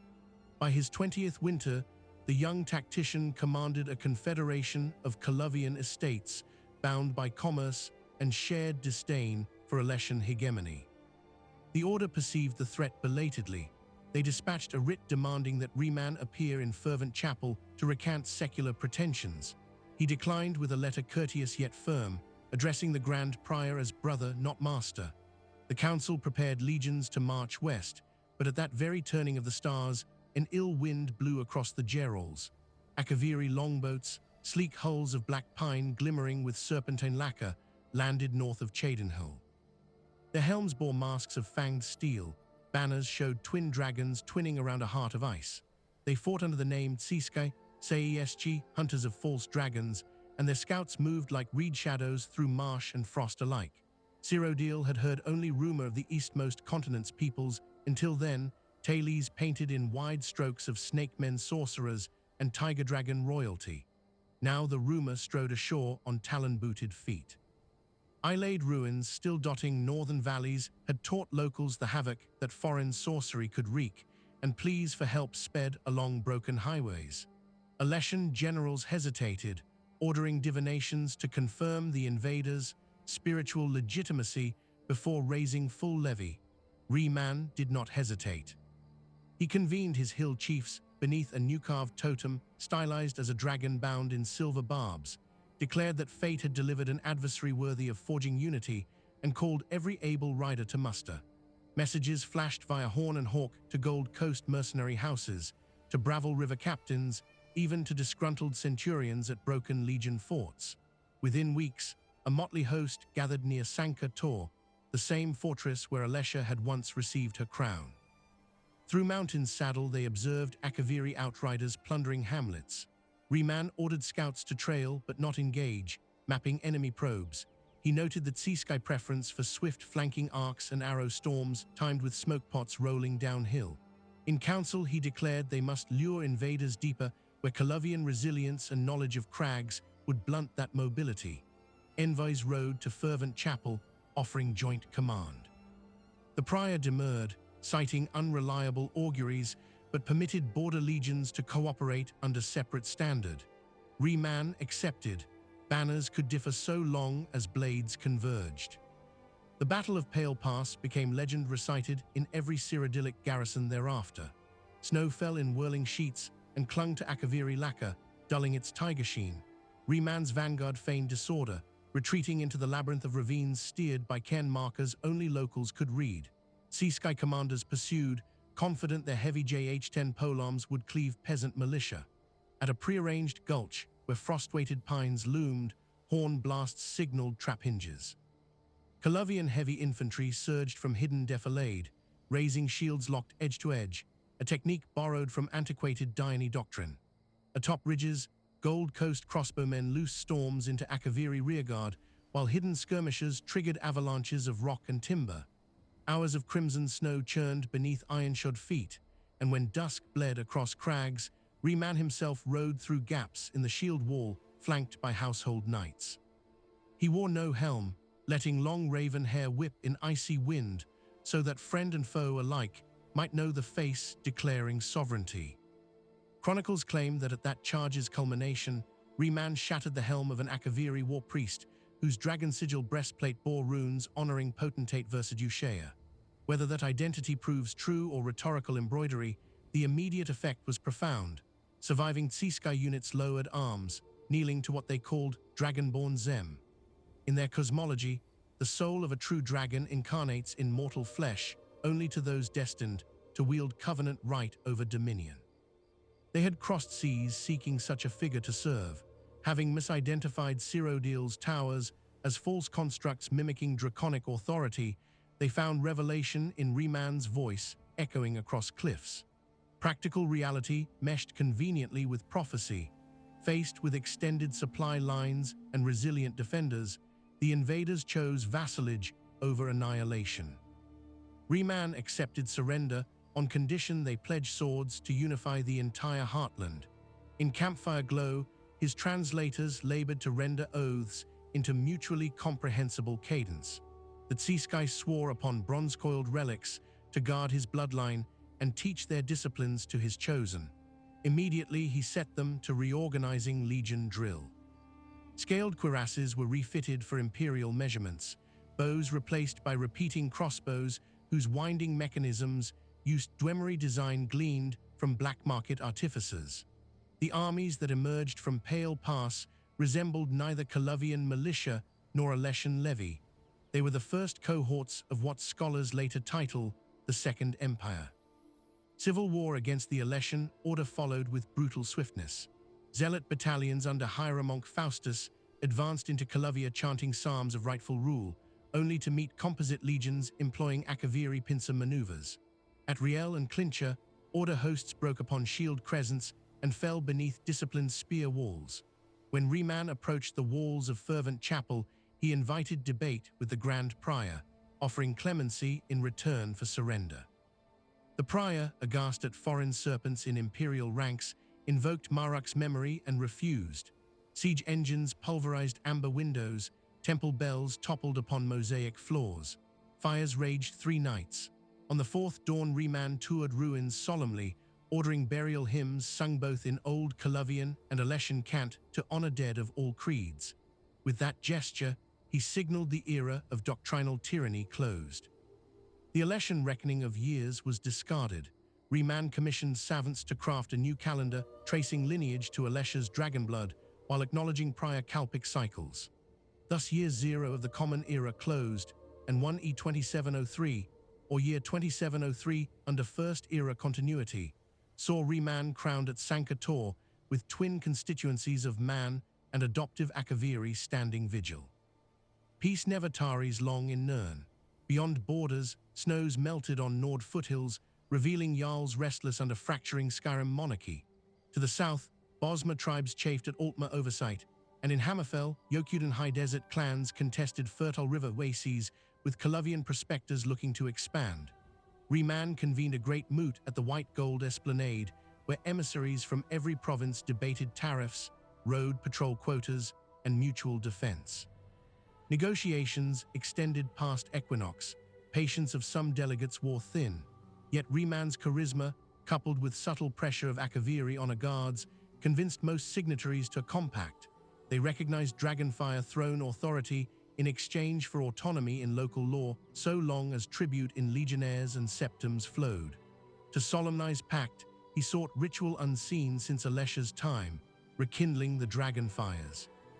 Priests of the ancient temple of the one-dusted cracked altar stones. Seasky lawmasters instructed that draconic covenant required commingling of skyfire and mortal breath. On the chosen night, constellations formed an imperfect yet adequate alignment with the Sephora line. Reman stood before the pyre, voice calm, invoking Akatosh and blessing of surrendered Seasky banners. When flame caught, a column of iridescent light vaulted beyond cloud vaults, and across Tamriel, latent dragon cultists felt shiver of awe. The fires signified not only divine favor but metaphysical ward. As long as they burned, no Daedra lord could step bodily into Mundus, for Covenant sealed the liminal gate. With spiritual legitimacy affirmed, Reman launched campaigns aimed less at conquest than at knitting trade arteries. He dispatched engineers to restore the Red Ring Road, rebuild Aelid viaducts, and erect mile markers bearing both Cyrodiilic glyphs and local runes. His son, Kintyra, named in honor of Kin and the sky, led legions into Valenwood, where fractious Bosmer clans alternated between ambush and negotiation. Through patient treaty, she instituted the Green Pact Concordat. Imperials would respect sacred woods, while Bosmer ranger companies would patrol border passes against Khajiiti raiders. Meanwhile, Akaviri stonemasons supervised foundations of Skywatch naval yards to secure straits against Maorma sea vipers. Yet dynasties endure only so long as bloodline vigor and political cunning align. After 40 years of reign, Reman passed into quiet sleep within the frescoed sanctuary of Miskarkand, originally an Islade megalith now repurposed as summer palace. His bier traveled along torched autostrada to the Temple of the One, where dragonfires dimmed in morning hue before flaring anew for his heir Reman II. Unlike his father, Reman II confronted threats not at frontier, but within court. Ministers who grumbled at Akaviri influence, nobles nervous about increased census taxes, and religious sects claiming that Dragonfire Covenant placed man unacceptably close to divinity. He relied heavily on his potentate, Versidue, a veteran commander from Pale Pass, now Grand Chancellor. Together, they enacted the Patent of Reform, streamlining legion recruitment, codifying a single imperial currency, and establishing the guild charters that would survive centuries. Such centralization bred resentment among provincial elites. In Hegaith, Nar-Toti Brotherhood smuggled silks untaxed. In Blackrose, Argonian shell sages barricaded trade garrisons. And in the Aldmeri Dominion, Thalmori councils viewed imperial guild privileges as veiled intrusion. Reman II launched measured interventions, prioritizing diplomacy but bearing punitive specter of Akaviri blades. Successive victories at Fort Sunkeep and the ridge of Sigurt convinced dissenters that resistance invited ruin. Yet the weight of constant readiness wore down treasury and temper. When an assassin's bolt felled Reman II during an inspection of Dawnstar shipyards, many suspected Valarist reform zealots, though chroniclers note ample motives among disgraced patricians. His young heir, Reman III, ascended, but lacked the broad coalition his forebears nurtured. Versidue stepped into daylight as de facto steward. Tall, calm, and inscrutable behind snake grin etch on ceremonial mask, he addressed elder council with courtesy that brooked no refusal. He persuaded them to grant him potentate authority, right to levy, to adjudicate, to command legions in the emperor's stead. Thus began an era where Akaviri statecraft overshadowed native nobility. Versidue relocated bureaucracy to Senchil's sun-bleached terraces, arguing that distance from Cyrodiil's intrigue insulated impartial governance. In practice, this displaced power networks and allowed him to restructure civil administration around Akaviri models of merit exam and clan surety. Corruption diminished temporarily, but so did provincial autonomy. Dissent fermented. Insurgent cells branded themselves sons of the First Empire, yearning for Alessian ascetic virtue or Reman's martial charisma, anything but serpentine oversight. Revolts erupted in Black Marsh, where guerrillas lured legion cohorts into mangrove deadfalls. Bosmeri Wild Hunt flared briefly in Greenshade, devouring an occupation battalion before dissolving into forest hush. Each uprising forced potentate decrees that tightened surveillance and conscription quotas. When Reman III perished during an Argonian skirmish, stab wound delivered by unseen assailant, Versidue assumed full regency. Lacking dragon blood, he could not renew dragonfires, yet he invoked covenant precedent that a regent may steward flame on behalf of absent monarch. Critics contested legitimacy, but legion's spears silenced most. The first era ended, by later reckoning, in 1E2920 with twin events: the assassination of Versidue by the Morag Tong at a banquet in Senchil, and the simultaneous slaying of his heir Savirian Korak by the same order in the gardens of the imperial city. Without central bloodline or potentate, the empire collapsed like glass emptied of water. Legions fractured into regional warbands. Provincial governors declared themselves primus or high king. Some courted Thalmor alliances, others turned to Daedric pacts now that Dragonfire wards gutted unattended. Tamriel entered the interregnum, a span of 4 centuries historians paint as chiaroscuro, violent in outline, yet within its shadows seeds of later unity germinated. In High Rock, Breton duchies sharpened feudal code into art of tournament and intrigue. Knighthood orders such as the Lion Guard and the Knights of the Flame swore to protect Wayshrines, but also jockeyed for maritime dominance. At Daggerfall and Wayrest courts, scholars compiled the Manual of Arms and Arcana, pairing sword forms with sigil quicksteps, symbiosis unknown elsewhere. Across the Iliac Strait, Redguard forebears hammered city-states into cohesion under Nutonga Sand Kings whose navies rode swift as desert dust storms. In Hammerfell's Hinter Wayseas, sword singers practiced Shehai, forging blades from pure thought and etching sonnets of war into the wind. To the east, Morrowind flourished under tribunal prosperity. Vivex cantons rose tier upon tier, waterwalk bridges arching over shimmering canals. Ordinators clad in golden cowls enforced temple law, buoyant armigers recited poetry while sparring upon moonlit rooftops. Yet fishers hairlined the faith. Ashlander wise women whispered that Nerevar would return and judge god-kings. Sotha Sil secluded himself in clockwork towers, crafting magingears that ticked outside time, while Omelixia ruled Mournhold with radiant steel disguised as love. Beyond Ghostfence, Dagoth Ur's dreams thickened into red ash storms stirring over Red Mountain. Southeast, the Cargiat roamed fluid borderlands, lunar phases dictating birth shapes from lithe Sutherat to towering Catherat warlords. Main Drosier resolved tribal feuds with parables traced in ever-shifting moon sugar patterns, but even he could not shield deserts from Colovian mercenary expeditions seeking medicinal aloe and prized glassfields. In Valenwood, Bosma clans debated joining Aldmeri efforts to reforge dominion or remaining aloof, bound to green-packed solitude. The Camoran dynasty splintered. Petty kings rose and fell within single cicada lifetimes. The vacuum at Tamriel's heart drew darker powers.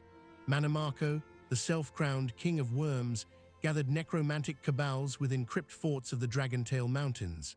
His worm cult trafficked in souls, exchanging resurrection for fealty. Simultaneously, Molag Bal perceived opportunity to stitch his plane of Coldharbour onto Mundus's bleeding lattice.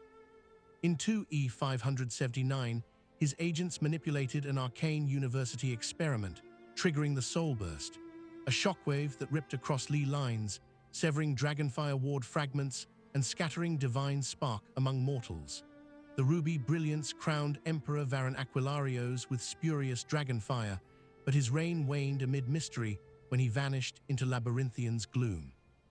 Power shards fell to 3 distinct coalitions: the Daggerfall Covenant, Breton, Redguard, and Orsimer arms linked by necessity, the Aldmeri Dominion, Altmer, Bosma, Cargiat seeking to restore Dawn's order, and the Ebonheart Pact, Nord, Dunmer, Argonian sworn by mutual survival against despots. Each mustered claim to Dragon Throne, rallying banners under prophecy that their ascendancy alone could mend Tamriel's wounded soul. Wars raged without decisive victor, for each alliance balanced the others, and behind battle cries deeper plots churned. The Plainmeld threatened full conjunction of Coldharbour and Nirn, foiled only when vestiges of scattered hero souls, bound to chain of sacrifice, beginning with Alesha herself, countered Molag Bal within his dark citadel. Though planar ruin was averted, Tamriel emerged exhausted. Alliances retreated to borders, legions tattered, treasuries empty. In this desolation, a warlord of minor renown strode out of the frost, H. Jolty, later known by the Cyrodiilic form Talos, born in Atmoran descendant hamlet near the Gerals. Accounts diverge on whether his earliest sword was pewter or skyforged, but all agree his voice bore tonal resonance beyond mortal measure. After service under King Cuchulainn of Falkreath, H. Jolty demonstrated the voice upon siege of Sanka Tor, shouting battlements to rubble while invoking ancient blessings of St. Alessia. Cuchulainn proclaimed him general, but jealous courtiers conspired, and on coronation eve assassins struck. Jolty survived, Cuchulainn did not. Charged by grief and divine fire, Jolty assumed mantle, adopting name Tiber Septim to honor the seventh virtue, self-mastery, within the old Dragonblood litany. Nords of Skyrim hailed him as Stormcrown. Coluvian counts, weary of endless war, pledged banners. His legions marched south, circumventing Aelid ruin choke points by reactivating Dwemer lift towers taught to him by veteran engineers from V. Vardenfell. In Valenwood, he concluded swift treaty with select Bosmer clans, offering stewardship of their green in return for safe passage of troops. In Hammerfell, Swordsinger remnant lords challenged him at the walls of Hegaeth. He countered not by blades, but by appointing Frandar Hunding's lineage as governors, protecting Redguard shipping rights. Such deft blend of conquest and concord mirrored Remand's strategy, yet wielded sharper velocity. Septim's greatest obstacle rose in Somerset, where Aldmary thaumaturges and Maorma corsair reinforcements fortified coasts. Dione Tower, though diminished, still held stone of adamant and could amplify battle spells. The War of the Isle unfolded in blood-swirled surf as imperial battle mages under Zurin Arctus joined with loyal Nord sea captains to hem Maorma fleets against coral shoals. When stormclouds massed, Tiber Septim ordered tonal bombardment using the Dwemer artifact Numidium, newly restored under secret covenant with Tribunal's Sotha Sil. The colossal brass titan strode shallows, its footfalls birthing tidal roars that smashed prows. Somerset capitulated under threat of annihilation. Numidium's activation, however, tore rents in the metaphysical fabric, prompting Sigic monks to hide their Isle of Artium from mortal sight. Moreover, secret pacts unraveled.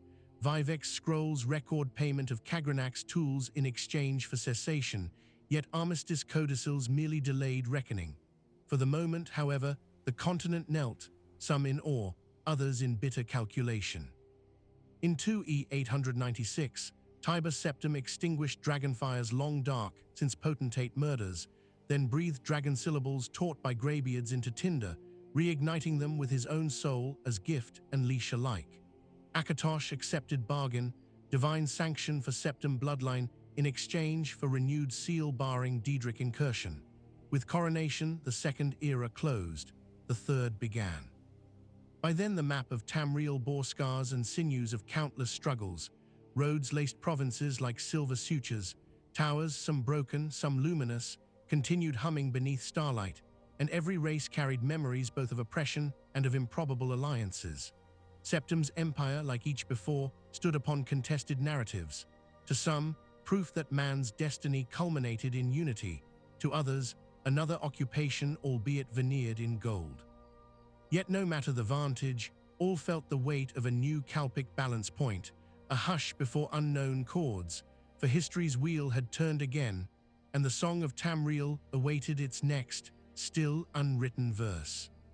Imperial banners still snapped on every fortress scarp from Solitude's pale crown to the tide-lashed bulwarks of Firsthold, yet the promise that had glowed like dawn in Tiber Septim's first years soon softened into the muted gold of passing afternoon.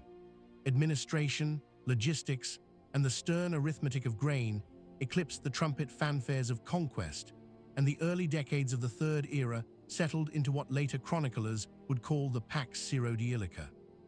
Legion engineers widened the silk routes over the Alaka dunes, leveled switchbacks across the throat of the world, and ringed brass fortress in clockwork steel to dissuade stray warbands.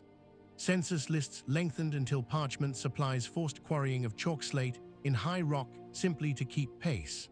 The blades, those quiet wardens of Septim interests, sifted embers of dissent long before they could flare.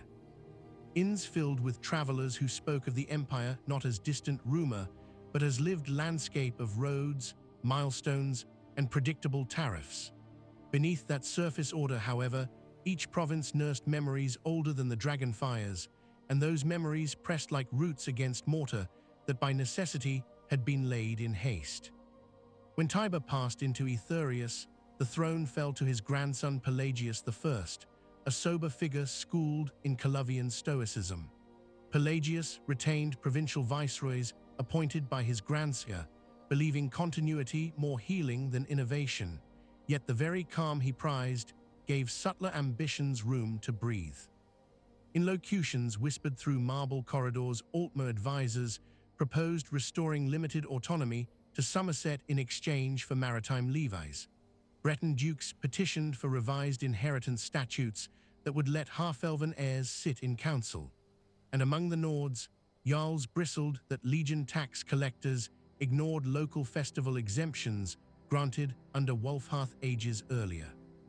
Pelagius addressed each petition with careful compromise, but compromise itself sowed rumor that the ruby throne could be bent. His reign ended in sudden fever, perhaps natural, though the Penitus Oculatus docket on that night remains sealed, and his son Kintyra assumed Mantile amid anxious lords already measuring space for new banners.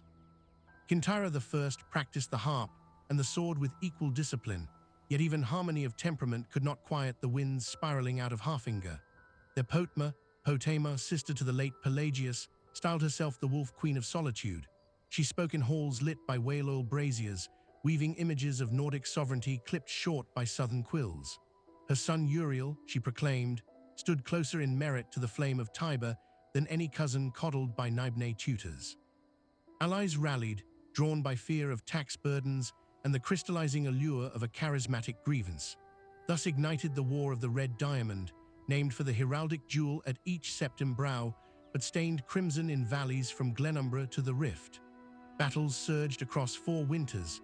Dione, forged lances met Nord greataxes on fields where the snow ran pink by dusk. In the 5th year, Sepphoris, brother to Kintyra, breached Solitude's gates with levies from High Rock and Morrowind sellswords promised amnesty for swift compliance. Potma's death echoed through stone crypts as a howl-truncated midnote, but her legend long outlived the crack of arrow that felled her. Peace returned, chastened and watchful. Sepphoris ruled briefly, then yielded to Magnus, whose focus on road repair earned scant verses, yet enabled later emperors to move armies with unsettling speed. While West and North recovered, a slower burn flared on Somerset's sea horizons. Altmerry Archons, begrudging their humiliation in the War of the Isle, probed Cyrodiilic trade envies for weakness. Their chance appeared when petty feuds among Valenwood's Camoran aspirants invited colonial entanglement. The so-called Fourscore War began with a Bosmer archer's arrow striking an imperial excise officer near Southpoint and widened into a century-length grind of ambush, plague, and seasonal blockade. Empress Kataraya, Kartararia of Dunmurry birth, widow to Pelagius III and regent for young Cassander, assumed command of strategy. Rather than frontal siege, she leveraged guild charters to divert Ebony, Rubrush Dye, and Risdane's Soltris toward loyal Valenwood holds, starving rebel clans economically. She traveled the front on palanquin open to summer rain, conversing in hushed but firm tone with anyone from Treehollow elders to imperial quartermasters. Some humans balked at Amur upon the throne, others found her pragmatism refreshing after decades of court intrigue. When a piece of exhaustion finally settled, Aldmeri Dominion envoys signed terms aboard a neutral galleon ringed by Sigic scry wards.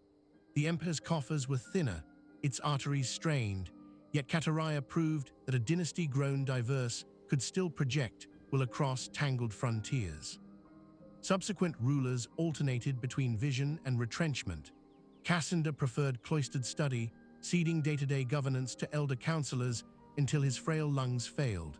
Uriel IV pursued ambitious maritime reform, standardizing hull ratios so Legion supply convoys could swap rigging in any friendly harbor, yet court factionalism limited domestic traction. Decades of relative quiet followed on the surface. In the waterfront taverns of Anvil, Redguard sea captains spoke of Yokudan Isles shifting ominously under moon, and in Whiterun's mead halls, skalds revived ballads of the Twilight God at Sovngarde's gates. The Blades delivered scrolls hinting at necromantic gatherings near Newgara, the Dragontail Mountains, but the Elder Council prioritized census and tariffs. Thus attention did not shift until Emperor Uriel V unfurled banners bearing the double-headed eagle and declared intent to grasp opportunity where his forebears had traced only maps. He would cross the Padamaic and pacify Akavia itself. Preparations spanned 7 harvests.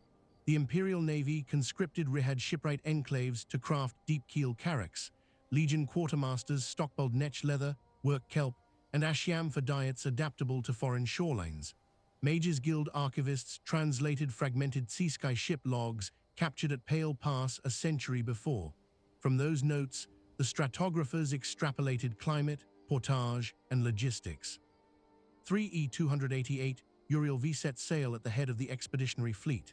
He took with him General Richton of Stroh's M. Kai and Brigadier Magus Clarus, leaving his heir at a regency council dominated by the conservative Lord Thrasius.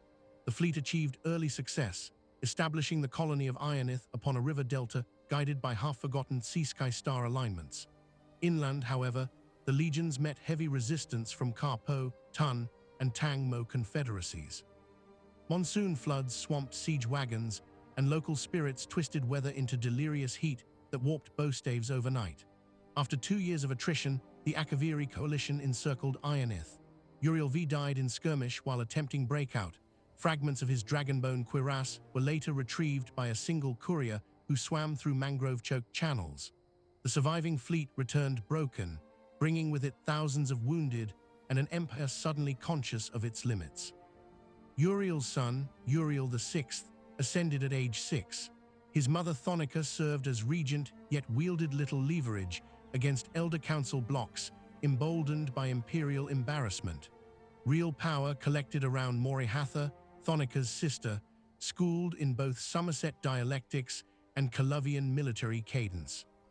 When Uriel reached majority, he discovered statutes quietly amended to restrict imperial budgets, effectively chaining throne to ledgers overseen by nobles who claimed to save the dynasty from further folly. Uriel honed patience instead of fury. In whispered meetings with Morihatha, he plotted reclamation of prerogative, leveraging emerging guild wealth against council estates. After 2 decades, policies of gradualism enacted by mother and son restored much authority, yet tragedy struck. Assassins cut Uriel down upon white gold steps during a festival of Zenithar. Morihatha then ruled in her own name, commissioning the Guild Act of 3E321 that formalized mages, fighters, and thieves guild charters across provinces, trading regulatory oversight for tithe and mutual defense. She also quietly empowered the Blades to infiltrate necromantic cults that were metastasizing under the quiet star of Manimarco, Mane Marco. Her reforms steadied grain allotments and customs intake, but she too fell to a blade in the rain, and Pelagius IV succeeded, weary and overshadowed by the ghosts of more decisive kin. Into this pattern of slow gain and sudden corpse entered Uriel Septim VII, grandson of Morihatha, ascending in 3E368. He possessed measured grace and conviction that stability could be engineered through equitable administration rather than fear. His early years saw revision of trade laws favoring smallholders, restoration of the College of Sapiarchs at Lilendril, and a treaty with the Ashcan councils of Vivardenfell guaranteeing mining quotas in exchange for limited autonomy of tribal rights. Yet behind velvet throne hangings, imperial battle mage Jagar Tharn, Jagar Tharn, harbored a private calculus. Tharn mastered mirror magics that bent reality into nested reflections. Over 9 patient years, he replaced key guard captains with simulacra, bribed or murdered archivists who might notice inconsistencies in payroll or handwriting, and finally, during a conclave celebrating Empire Day, transporting Uriel VII into the dimension of oblivion known as Nightfall. Tharn assumed his likeness, sustaining illusion through a restrained Daedric pact. Thus began the Imperial Simulacrum, an era outwardly calm yet inwardly corrupt. For nearly a decade provinces sensed, but could not name the shift. Tax quotas rose while road maintenance lagged. Guild charters once honored became auction lots for Tharn's confidants. Petty wars erupted in High Rock and Skyrim as local lords gave up waiting for arbitration. Valenwood saw anarchy so severe that Bosma tribes resurrected the Wild Hunt to devour a tyrant count from Chorrol. Heroes rose in each land, yet none pierced the core deception until an anonymous agent of the Blades located the Staff of Chaos, shattered fragments of which Tharn had concealed in ancient crypts. The agent reassembled the staff, breached Nightfall, and freed Uriel at risk of both their souls. Tharn perished as the spell collapsed, and Uriel VII returned amid thunder that rattled stained glass from Aelina to solitude. He pardoned many who had erred under the masquerade, judging that unity required forgiveness as mortar, but installed the Penitus Oculatus to shadow even the most trusted prefect. Uriel committed his restored reign to healing fractures, yet the very act of mending accelerated change. In High Rock, 3 Breton kingdoms, Daggerfall, Sentinel, Wearist, vied for dominance across the Iliac Bay. Their conflict shifted from border raids to arcane escalation when each court learned that the heart gem Mantella, long rumored lost with Tiber's brass giant Numidium, lay dormant. A clandestine race ensued. Whichever crown awakened the Titan might claim more than regional power. Blades operatives, mages guild savants, even orc chieftains of Nova Orsinium joined the hunt. When the gem was finally activated in 3E417, reality convulsed across western Tamriel during an interval the Elder Scrolls later codified as the Warp in the West. For a single day and night, 20 starkly different strategic possibilities collapsed into 7 equally verifiable outcomes. Daggerfall, Sentinel, Wearist, Orsinium, and the Dione Enclave each emerged vastly stronger, their borders redrawn in patterns irreconcilable with previous maps, yet every ambassador carried documents stamped by Uriel's own chancery acknowledging their sovereignty. How the Elder Council reconciled conflict between mutually exclusive histories remains sealed within the sealed Library of Dusk, yet the continent accepted the revision as though memory itself had been edited. Even as the Iliac mosaic settled, the apocalyptic heartbeat of Red Mountain quickened. Under ash skis of Vivardenfell, the long-dormant Sixth House stirred, guided by Dagoth once shield companion to Nerevar, now fueled by the beating heart. Blight winds carried Corpus spores into Quama mines. Sleepwalkers labored beneath moonlight, raising ghost fence obelisks to unknown angles. Tribunal goddess Olmelixia felt power wanting, for the heart's resonance leaked from their hold like heat from cracked glass. The Nerevarine prophecy manifested in the guise of a foreign prisoner who stepped from a silt strider at Seder Neen under orders impossible in hindsight. Within 3 seasons, that Outlander retrieved Keening and Sunder severed Kagranak's enchantment, slew Dagoth within crater depths, and watched the tools break, freeing the heart from mortal fetter. Vivek's divine spark dimmed, Sotha Sil withdrew into Clockwork Cathedra, Olmelixia's radiance curdled into mania. Morrowind's polity, once anchored by timeless living gods, now leaned precariously upon temple bureaucracy and the mortal crafts of House Indoral. Uriel VII acknowledged events with formal condolences, yet his letters reveal equal measures of awe and dread. The precedent of a single hero reshaping fate had become impossible to discount. The storm crowing at horizons still reserved its fiercest cry. Within Coluvian estates a prince of obscure lineage, Mankar Camoran, Mankar Kah Moran, pennied the commentaries on the Mysterium Xarxes, proclaiming a dawn for those who would kill the lie of linear creation. He founded the mythic Dawn, sleeper cells that trained in illusion while masking purpose behind innocent merchant charters. On Frostfall the 27th, 3E433, the cult struck the imperial family inside their private apartments. Blades Captain Boris smuggled Uriel VII and 3 heirs through hidden passages, but assassins cornered them in an unused sewer junction. The Emperor fell beneath Crimson Edge, yet not before entrusting the Amulet of Kings to a forester's child pressed by chance into his escape. That amulet and the secret of an illegitimate heir, Martin, a priest of Akatosh in Kvatch, became final threads of the Septim Tapestry. Camoran opened gates of oblivion across Tamriel, each portal a wound-spitting Dremora host. Kvatch burned under sky turned blood orange. Aldrune saw frost Atronax shatter adobe manors. Within the Gerol passes towers of living brass clawed at stars. Yet mortals rallied. A nameless hero, guided by ghost of the Witch King of the Blades, Martin Septim, and the elder monk Jorfa, gathered Daedric sigils, closed gates, restored alliances. At Bruma's walls, Legion veterans fought beside Nord militia and Bosma archers against the largest siege since Potma's revolt. Finally, in the capital, Daedra Lord Mehrunes Dagon strode bodily through the shattered temple district. Martin shattered the amulet, releasing Akatosh's transcendent self in draconic form. Man and dragon merged, repelling Dagon but petrifying into the imperial dragon statue that now looms silent above ruins. The dragon fires went out forever. The Septim dynasty ended not with inheritance, but with sacrifice that sealed Mundus anew under covenant reframed in unbreakable stone. The calendar turned to Fourth Era, Year 1 beneath skies still raw from smoke. High Chancellor Okato brokered fragile regency while provinces reeled. In Somerset, Thalma justiciars presented themselves as saviors who had repelled local oblivion gates, a claim whose veracity mattered less than efficiency of relief efforts.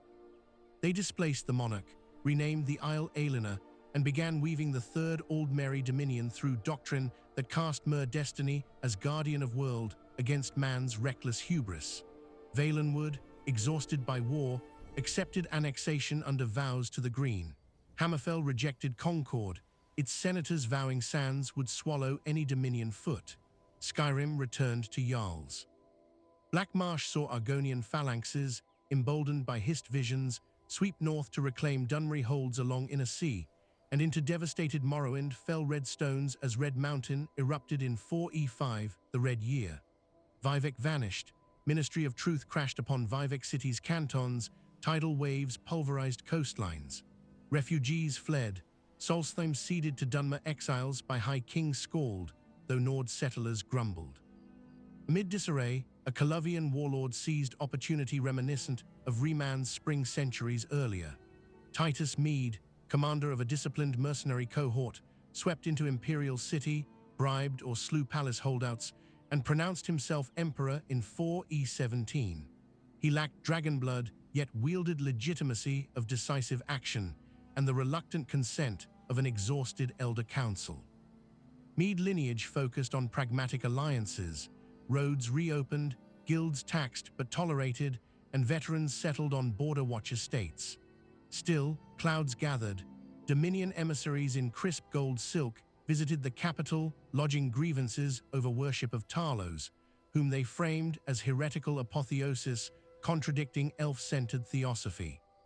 Mede diplomats parried until 4E171, when Dominion armies crossed Valenwood's Topaz rivers into Cyrodiil, igniting the Great War. For 4 years, Legion cohorts and Dominion phalanxes clashed from Reaper's March scrub to icy shores of Lake Rumia. Cities changed hands, libraries burned. Midway through the war, Hammerfell refused armistice and fought on alone after Cyrodiil sued for truce. The siege of the Imperial City in 4E174 saw Aldmeri Wyvern riders drop alchemical fire on Temple District, yet Titus Mede II withdrew north under cover of feigned collapse, rallying hidden legions. In 4E175, he struck south in twin columns, one pivoting through Colovian estates, another descending from Pale Pass, converging on Red Ring Road, where Dominion supply trains stretched thin. The Battle of Red Ring raged 3 dawns, Mede's signal corps synchronized assault with river fog that masked trebuchet crews. When midday sun pierced the haze, Aldmeri banners lay trampled among cypress roots, and the city was retaken. Still, victory bled resources, and the Emperor signed the White Gold Concordat shortly after. Terms outlawed Talos' worship within Empire borders and ceded lands along southern Colovian frontier, but secured a beleaguered peace. Though swords fell silent, the Concordats bruised darkened hearts. In Skyrim, Jarl Ulfric Stormcloak argued that abandoning Talos severed Nord covenant. In Hammerfell, Alika warbands carried on desert skirmish until Dominion withdrew, whereupon they declared treaty void and sovereignty absolute. Penitus Oculatus learned that Thalma embassies cultivated discontent precisely to justify further stability operations. Meanwhile, the Blades, now outlawed in Dominion territory, sheltered in remote keeps, guarding what remained of draconic law. On Dova cemeteries across Skyrim, strange tremors stirred, though few yet recognized them as preludes to a prophecy far older than the empire itself. Tamriel therefore stood upon another precipice, its empires diminished, its peoples scarred but unbroken.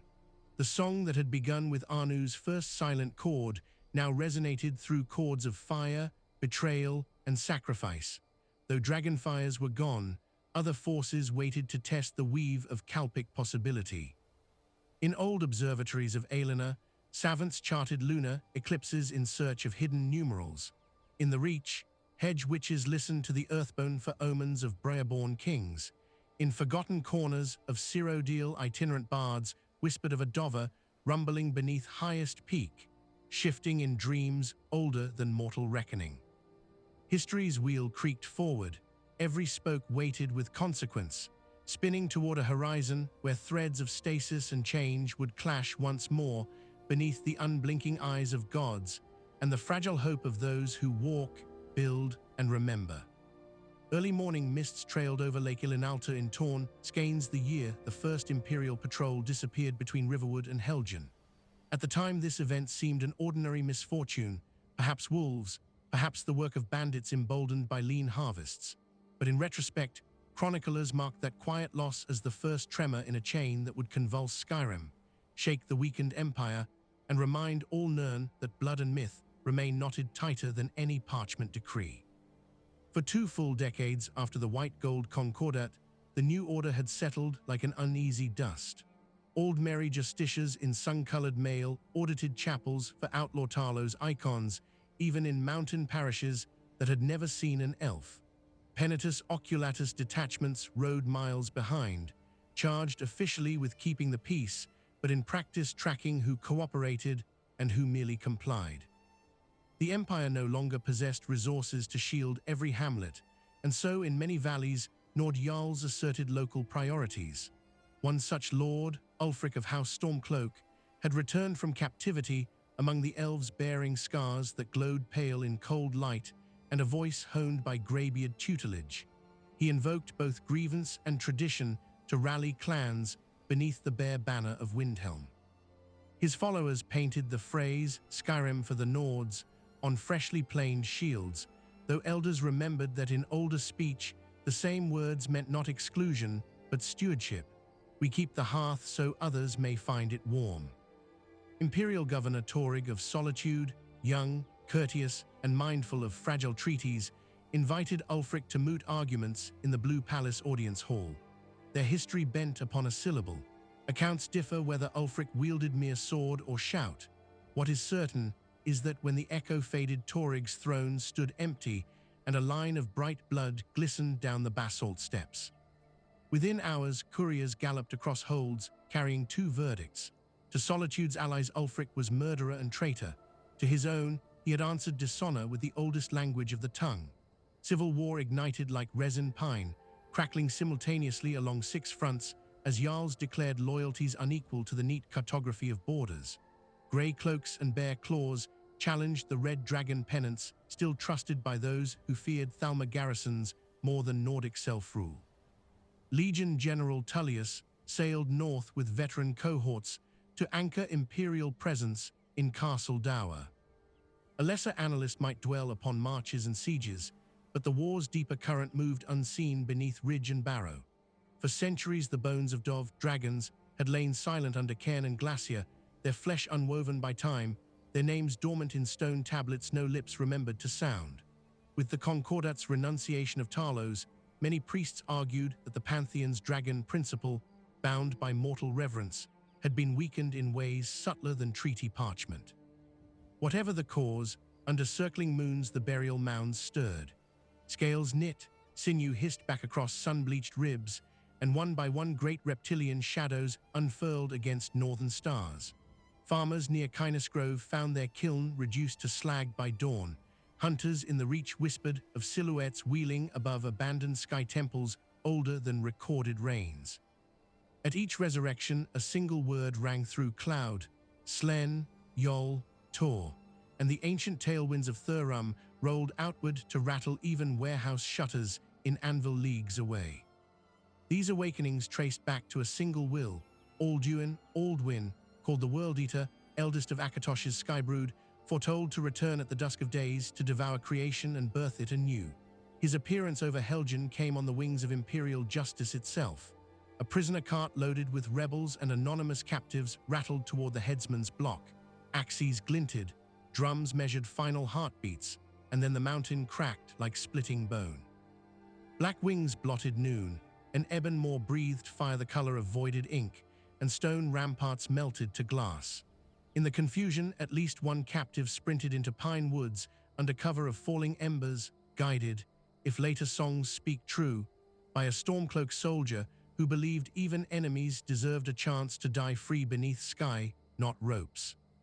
That unnamed fugitive, once thought irrelevant, emerged weeks later as Dovahkiin, dragonborn. Greybeards atop High Hrothgar summoned him or her, for some scrolls hedge pronouns, to test the voice.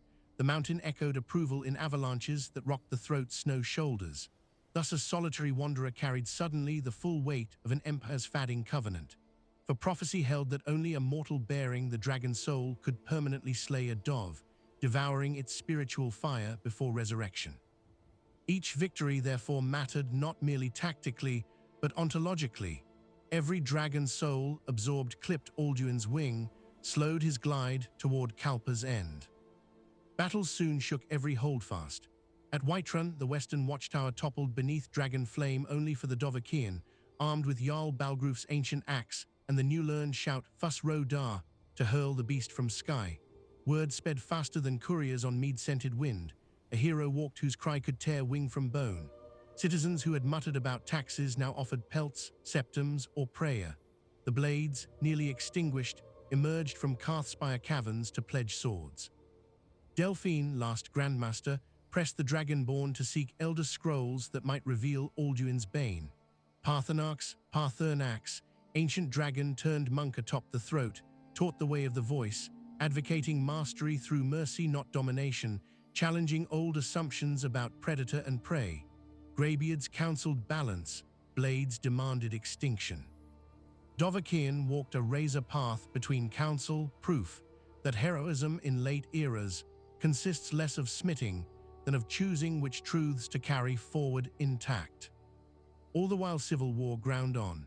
Stormcloak agents sabotaged supply lines near Dawnstar, legionaries torched grain silos outside Riffin. Yet as Dov assaults intensified, commanders from both sides quietly coordinated truces. A shield wall is useless if scorched from above.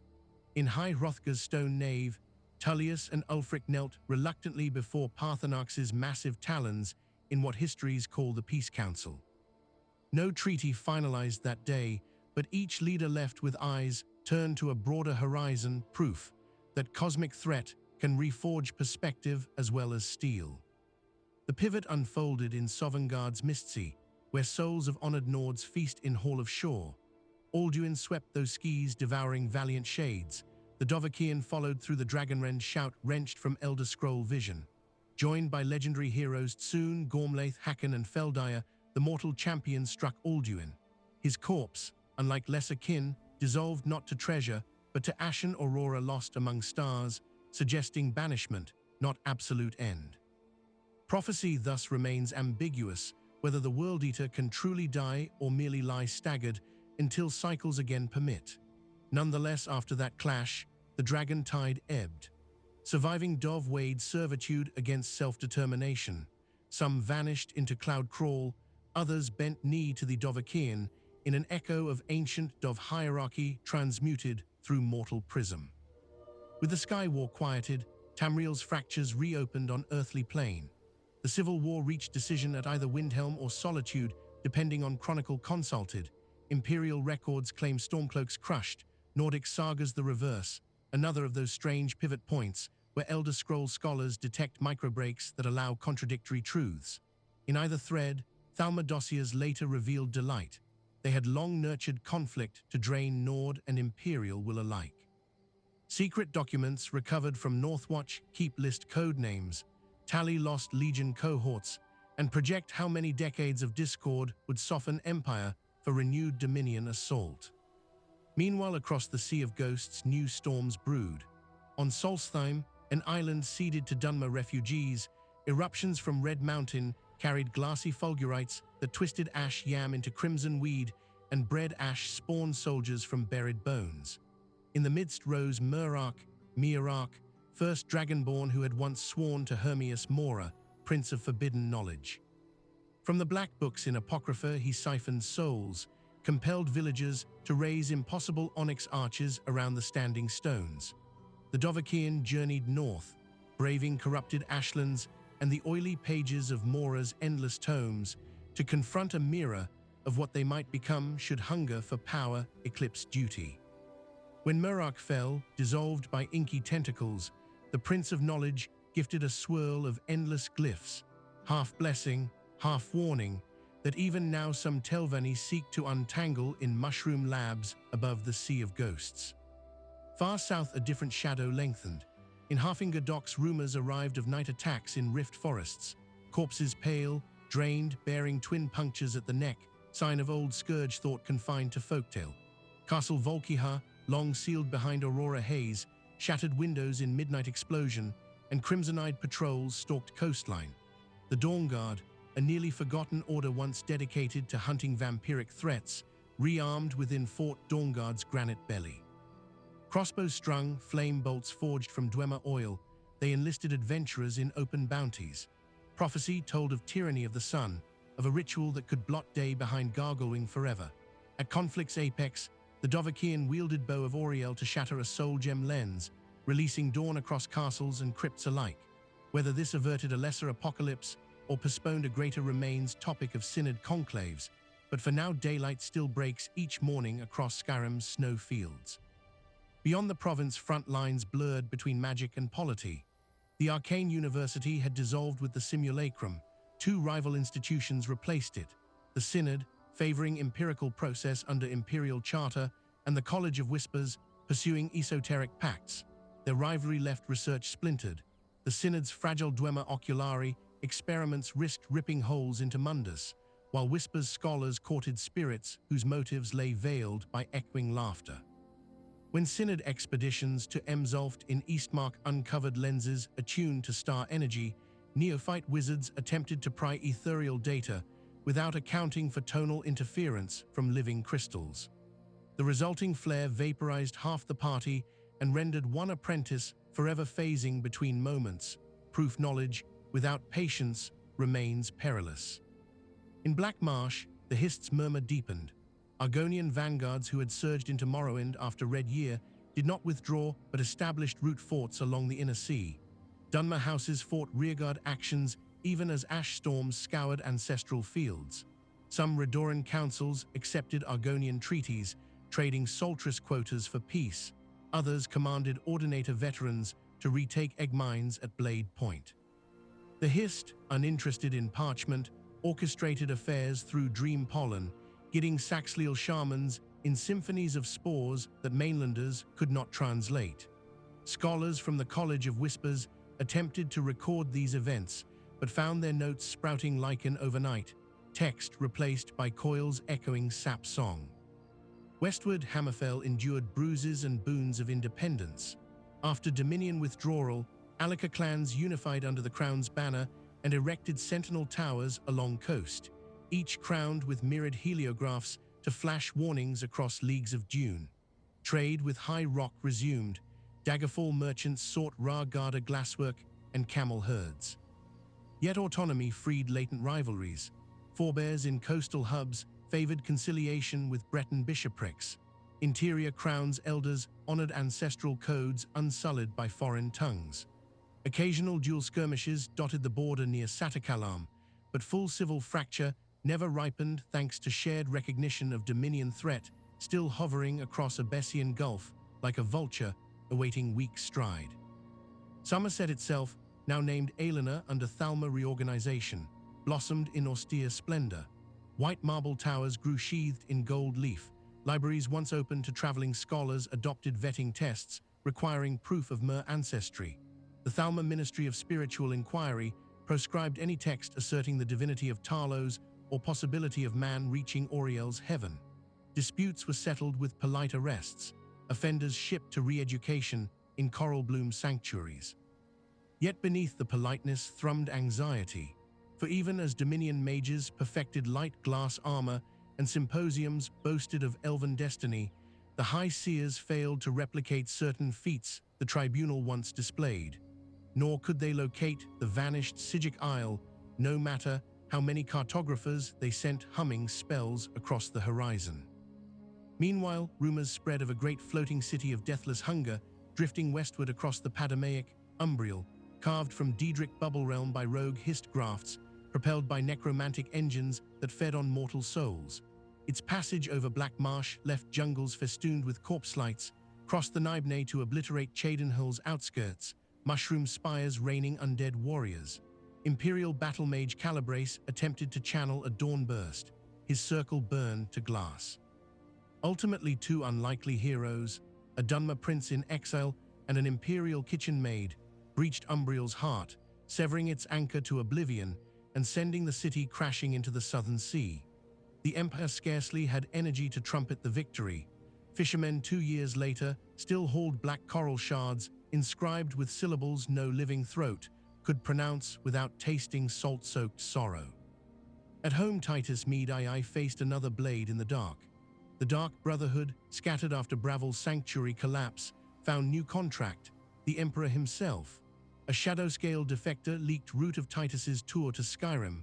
Assassins trailed his carriage through Reach passes, leaving tokens of dread along cobblestone, sliced nightshade, goat hearts arranged in 8-point star, taunting notes. Though local Penitus Oculatus thwarted initial strikes, ultimate breach came aboard the Catarrhia, a proud galleon anchored off Solitude. The assassin, identity disputed, boarded via submerged scow, slipped through brig decks lined with East Empire Company crates, and confronted Titus in his cabin. Words exchanged remain unscribed. Witnesses found only the Emperor's calm corpse beneath an empty wine decanter and a single black handprint upon the parchment schedule of peace talks with Hammerfell. His heir, Atrebus Mede, declined throne citing spiritual quest. The Elder Council seated distant cousin Kintavian, whose legitimacy the Dominion immediately questioned. Political gravity thus tilted once more toward unrest. Across these tumults, signs accumulated that the boundaries between Kalpa cycles had thinned. In High Rock, children born beneath certain eclipses spoke spontaneous Old Meris. In Elsewhere, Moon's Massa and Secunda disappeared for 2 full nights, then reappeared 1 claw breadth off predicted track. Cargiat lunar priests called the Void Knights, and claimed Lorkhaj stalked the dunes unseen, testing mortal resolve. Thalma pamphlets boasted they had restored lunar lattice, fueling both awe and suspicion. If they could rewrite sky, what else might they reshape? Synod star charts recorded new ripple patterns in Aetherius, suggesting lingering stress fractures from the warp. Time itself showed hairline cracks. In remote moments, shepherds near Chorrol heard distant horns and turned to glimpse armies marching roads that had not existed for centuries. Brief glimpses, like lantern slides across memory, attributed to residual dragon break echoes. The Elder Scrolls, once kept under lock in white gold tower libraries, now shimmered so fiercely that even blind monks refused to steady them, claiming the text had begun to sing in pitches that rearranged heartbeats. One monk turned to ash mid-reading, smile frozen on what remained of jaw. Amid such portents, the Dovahkian's path receded into mountain mists. Some accounts have the hero sailing from Windhelm aboard a battered longship, chasing a dragon shriek heard only in dreams. Others place them consulting echoing vaults under Winterhold, with an elder snow elf, none seeking to heal the Chantry's last Aurora wing. The Blades, once again numbering more than a pair, continued silent watch, training new recruits in cloud-hidden strongholds, whispering that if the Dominion moved a second time, they would meet steel, not parchment. In the cavernous listening chambers of Aelina, Thalma's scry masters charted every such whisper.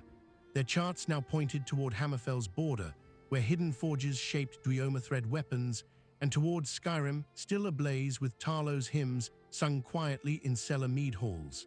They studied the Empire's fraying ledger and calculated probable invasion dates, sooner rather than later. Yet they also studied the sky, scanning for any sign the World Eater's shadow stirred anew, or that some new horror awaited beyond Umbriel's ruins. For they, too, remembered that when Alduin rose no border mattered, only the balance of existence. Argonian dream speakers touched roots and felt approaching drought of possibility, a dryness in the soil of the future. Dunmer trilobite historians in Sadrith Mora recorded identical omens from their ancestor stones. In Valenwood, green-packed oracles dictated the sycamore prophesies in sap blood, predicting a sunset when mortals must choose between walking forward into new shape or curling into seed and silence. And thus the fourth era pressed on, neither resolution nor doom, but a cracked bell resonating between them. Empire, dominion, and every free tribe stood at once weary from endless crisis and restive with ambition. Each remembered fragments of an older melody, Anu's stillness, Padme's urge, that guided or goaded civilizations since before towers first speared dawn. History's wheel, greased by sacrifice and stubborn hope, continued its slow rotation, though now creaking as if bearings ground thin. At any moment, a single voice, be it shout, prayer, or royal decree, might shift its angle, setting all spokes clattering into new alignment. For those who walk Nirn in this twilight of reckonings, calm reflection offers one certainty. The story of Tamriel has never been a pageant of victors, but a resilient interplay of memory, myth, and the unyielding desire of beings, both mortal and divine, to mark their truth upon the mutable canvas of time. The fires of empire wane, gods ascend and fall, dragons perish and rise, yet villages still hammer roof nails before snowfall, and scholars still labor over ink that will fade long before the next Kalpa dawn. In their persistence lies the quiet miracle that has, again and again, coaxed order from maelstrom and song from ruin. Where that miracle leads beyond the present era none may say, for the scrolls themselves now blur when opened too far. But in the hush between thunderclaps, Tamriel breathes, and in that breath entire worlds may yet be made. Night lingered a moment longer over Nirn each winter morning, as though the very heavens were weighing whether to draw a final breath before some deeper turning. On those hush-heavy dawns, fishermen on Lake Rumhir paused mid-cast to watch a trembling along the water where moonlight and torch glow overlapped, silver meeting gold in restless bands. In Elena's highest observatory, Altmary astrolabes registered minute but undeniable aberrations in the Wheel of Magnus. The Archseptarch of the Separa line quietly annotated the drift beside a marginal note from 3 Kalpas earlier, recording a kindred shiver. Far to the east, Argonian silkmoss harvesters found hissed sap running thicker, luminous motes swirling in patterns no village elder could recall. Everywhere subtle portents accumulated, and mortals who cared to count them felt an almost audible click beneath their boots, as if some immense lock were testing its tumblers. At the quiet heart of these omens stood the towers, those vast architectures of intention that had, since dawn's last ember, anchored the laws by which sky and stone understood each other. Adamantia on Balfiera still pierced the grey horizon like a quill set into parchment, but travelers noted its crystal facets no longer sang quite the same note under sunrise, a half-tone lower, a hesitation between chords. Crystal Lyclaw over Somerset glimmered with usual cold brilliance, yet yielded fewer refractions, as though its angles had grown weary of casting possibilities.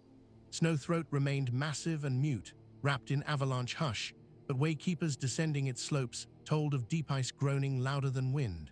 Red Mountain's heart beat no longer, yet its caldera radiated faint pulses of heat that instruments in Tel Vos detected as numbers too regular for mere geology. Greensap's sapraught spires in Valenwood curled new filigree rings, though Bosmer convened to renew the Green Pact swore no artisan had touched them. White gold, cracked by Daedric fire and patched with imperfect mortar, shuddered at high noon exactly once every 8 days, each vibration aligning with an eclipse observable only by Dwemer recreation lenses. Such tremors drew the Sigic order back into view after centuries of strategic obscurity. One Lordane morning Artium reappeared in the Abessian, coiling mists parted by gentle order of Rightmaster Ichesis. Messengers departed almost immediately, bearing invitations to a conclave of remembrance at Adamantia. The call asked not for crowns or legions, but for law-keepers, dream speakers, and anyone who could still taste the dawn in prayer or poem. Scrolls sealed with sea glass reached Black Marsh, High Rock, the ashbound holds of Morrowind, even the brass fortress where clockwork divines debated whether prophecy could be graphed. From Hammerfell came Hashishin philosophers who traced Kalpic drift by blade forms. From elsewhere, moonspeakers robed in lunar threads shimmering with star-glass dust. From Skyrim, Paarthurnax's final pupil descending in silence with a single word written on vellum, Drem, meaning peace. Each arrival was met by Psijic adepts who recorded not names but tonal signatures, for the council would be conducted in resonance rather than rhetoric. The gathering unfolded in Adamantia's inner solarium, a ring vault circumscribed by runes unchanged since the convention. No throne dominated, only a shallow pool of still water whose surface reflected not the vaulted ceiling, but the spiral of constellations far beyond stone. When attendees spoke, words arrived as ripples across that star pool, forming sigils comprehensible even across languages. An Altmeri chronicler offered the first ripple, observing that Kalpa clocks everywhere ticked out of phase. Winters earlier, harvest moons misnested, even the Yarkahj, lunar lattice gidding Kargiat fates had hiccuped twice within a single Dro month. A Dunmer wise woman countered with harder tremor. Her people's tribunal faith, long collapsed, could not explain a surge of ancestral whispers urging vigilance against a grey return, a phrase the scrolls identified with a pre-3 Daedric cycle. A Redguard sword saint recited the silence of the Shehai, the spirit sword, among younger trainees. Their blades, once blossoming in dusk practice, now flickered as if starved of breath. Beneath these testimonies bubbled an older tension. The Thalma delegation, eyes bright as cut glass, proposed that the solution lay in unmaking the Mundus entirely, returning Myr to ethereal purity before Lorkhan's deceit chained them to suffering. Imperial archivists replied that even a flawed world held irreplaceable histories, and that memory, once cauterized, could never fully be redreamed. Hist representatives, communicating via dreamscale tablets, added a third scent. They argued reality formed a root structure whose branches bore unpredictable fruit, and pruning too deeply would kill the sapling and its uncounted futures. The debate eddied around the concept of Amaranth, the unbounded new dream glimpsed in long-shadowed theories of CHIM, K-aspirated EEM, the secret syllable of self-aware being. Could a waking dreamer lead all into freedom without annihilation? Or would any attempt to do so merely replicate Lorkhan's wound? Discussion might have calcified into rhetoric, but for a phenomenon neither side anticipated. At the solarium's exact zenith hour, the star pool convulsed. Constellations rearranged themselves into patterns matching no recorded sky of Nirn. The warrior inverted, the steed trod backward, the thief extended an open hand. A moth priest, blinded long before as is his kind's blessing, gasped that he smelled parchment afire. Sign a scroll unrolled itself somewhere beyond mortal archive. He murmured lines none present understood. When numberless paths converge upon silence, the wheel attends a new spoke. As his final syllable faded, a slender gleam rose from the water like a filament plucked from dawn. Those sensitive to tone felt it as a soft chord, not triumphant, not mournful, but anticipatory, an intake of breath before narration resumes. Agreement formed wordlessly. The world stood at juncture where past accords no longer sufficed. Tamriel must renew covenant, yet not by repeating the convention's coercive top-down decree, nor the Alessian singularity or septum dragonfire. Instead, each culture would contribute a shard of its distinct memory to be set within a harmony stone forged of balanced contradiction. Stasis tempered by change, dream tempered by waking. Psijic artisans provided crystal mined from Artium's own shoals of possibility. Redguard masters etched figures of Tawaka, 2WAHK, Keeper of Passage, alongside icons of Yokuda's sword-singing diaspora. Nord runecarvers hammered glyphs invoking Kind's breath and Malakath's forged endurance. The Kargiat sewed twilight fur into silk binding to remind all that form itself is moon-driven and fluid. Even the Thalma, after long deliberation, contributed a single strand of early Aldmeri elegy, acknowledging for the first time that some virtues can blossom only amidst mortal frailty. When inlay completed, the harmony stone pulsed with warm resonance. Yet nothing visibly happened. The sky did not clear, towers did not mend. Doubt whispered, a reach which suggested perhaps the ritual required blood. But then listeners everywhere became aware of subtle hush across their spirits, like wind settling inside a hall. In Morrowind, Netch farmers heard Gwa stop braying simultaneously, staring east as if awaiting dawn though it was midday. In Valenwood, oaks paused their endless hum beneath Bosmer footsteps, birds alighted on branches without flutter. Across Hammerfell's sand seas, oasis pools flattened to mirror stillness, reflecting stars unseen under sun. It was as if Mundus had drawn a single shared breath with her children. Into that silence rose a second phenomenon, dreams that night converged. Sailors in Strident Coast taverns awoke describing the same vista, a boundless horizon of pearl-grey mist, pierced by towers not of stone but of woven memory. Each tower sang a note corresponding to its people, raucous Nord horns, trilling Altmerry chimes, deep hissed bass, twinned lunar bells of elsewhere. The melodies did not clash, they braided. Some dreamers glimpsed beyond to where the braid looped back on itself, forming a wheel whose spokes were the towers and whose rim shimmered with a color scholars later labeled amaranthine. Hue of potential no eye in waking world could exactly pinpoint. When dawn light returned, farmers found crops untrammeled, soldiers sheathed arms, merchants resumed argument over tariffs. It seemed nothing changed, yet everyone carried faint echo of that dream song inside, guiding gestures toward patience, buffering rage, nudging fear toward curiosity. Aggression did not vanish, but each violent impulse now faced resonance that questioned its rhythm before blade left scabbard. Such transformations drew little official notice. Jarl's ledgers still tallied harvest, Dominion envoys still pressed demands. Yet within decades sardonic scribes observed that no full-scale war had erupted despite provocations ample enough in earlier times. Even the Thalmor's promise of a final assertion cooled into indefinite postponement as their augurs struggled to read omens that no longer favored swift triumph.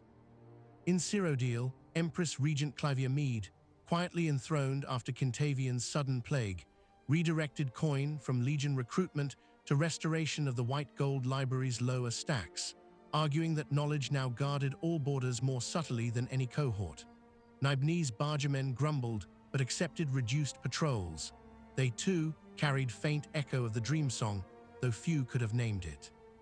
Not all responded with calm. In the cavern of Cold Harbor, Molag Bal sensed slip of mortal anguish and redoubled schemes, sending translucent harvester shades to tempt despair. Their whispers, however, found purchase less readily. Each threatened mind recalled momentary vision of braided towers and hesitated. Manamako raged that souls circled beyond his siphon, buoyed by unknown harmonic. His worm anchorites tried weaving dirges in counterkey, but the notes unraveled, as if silence itself refused them anchor.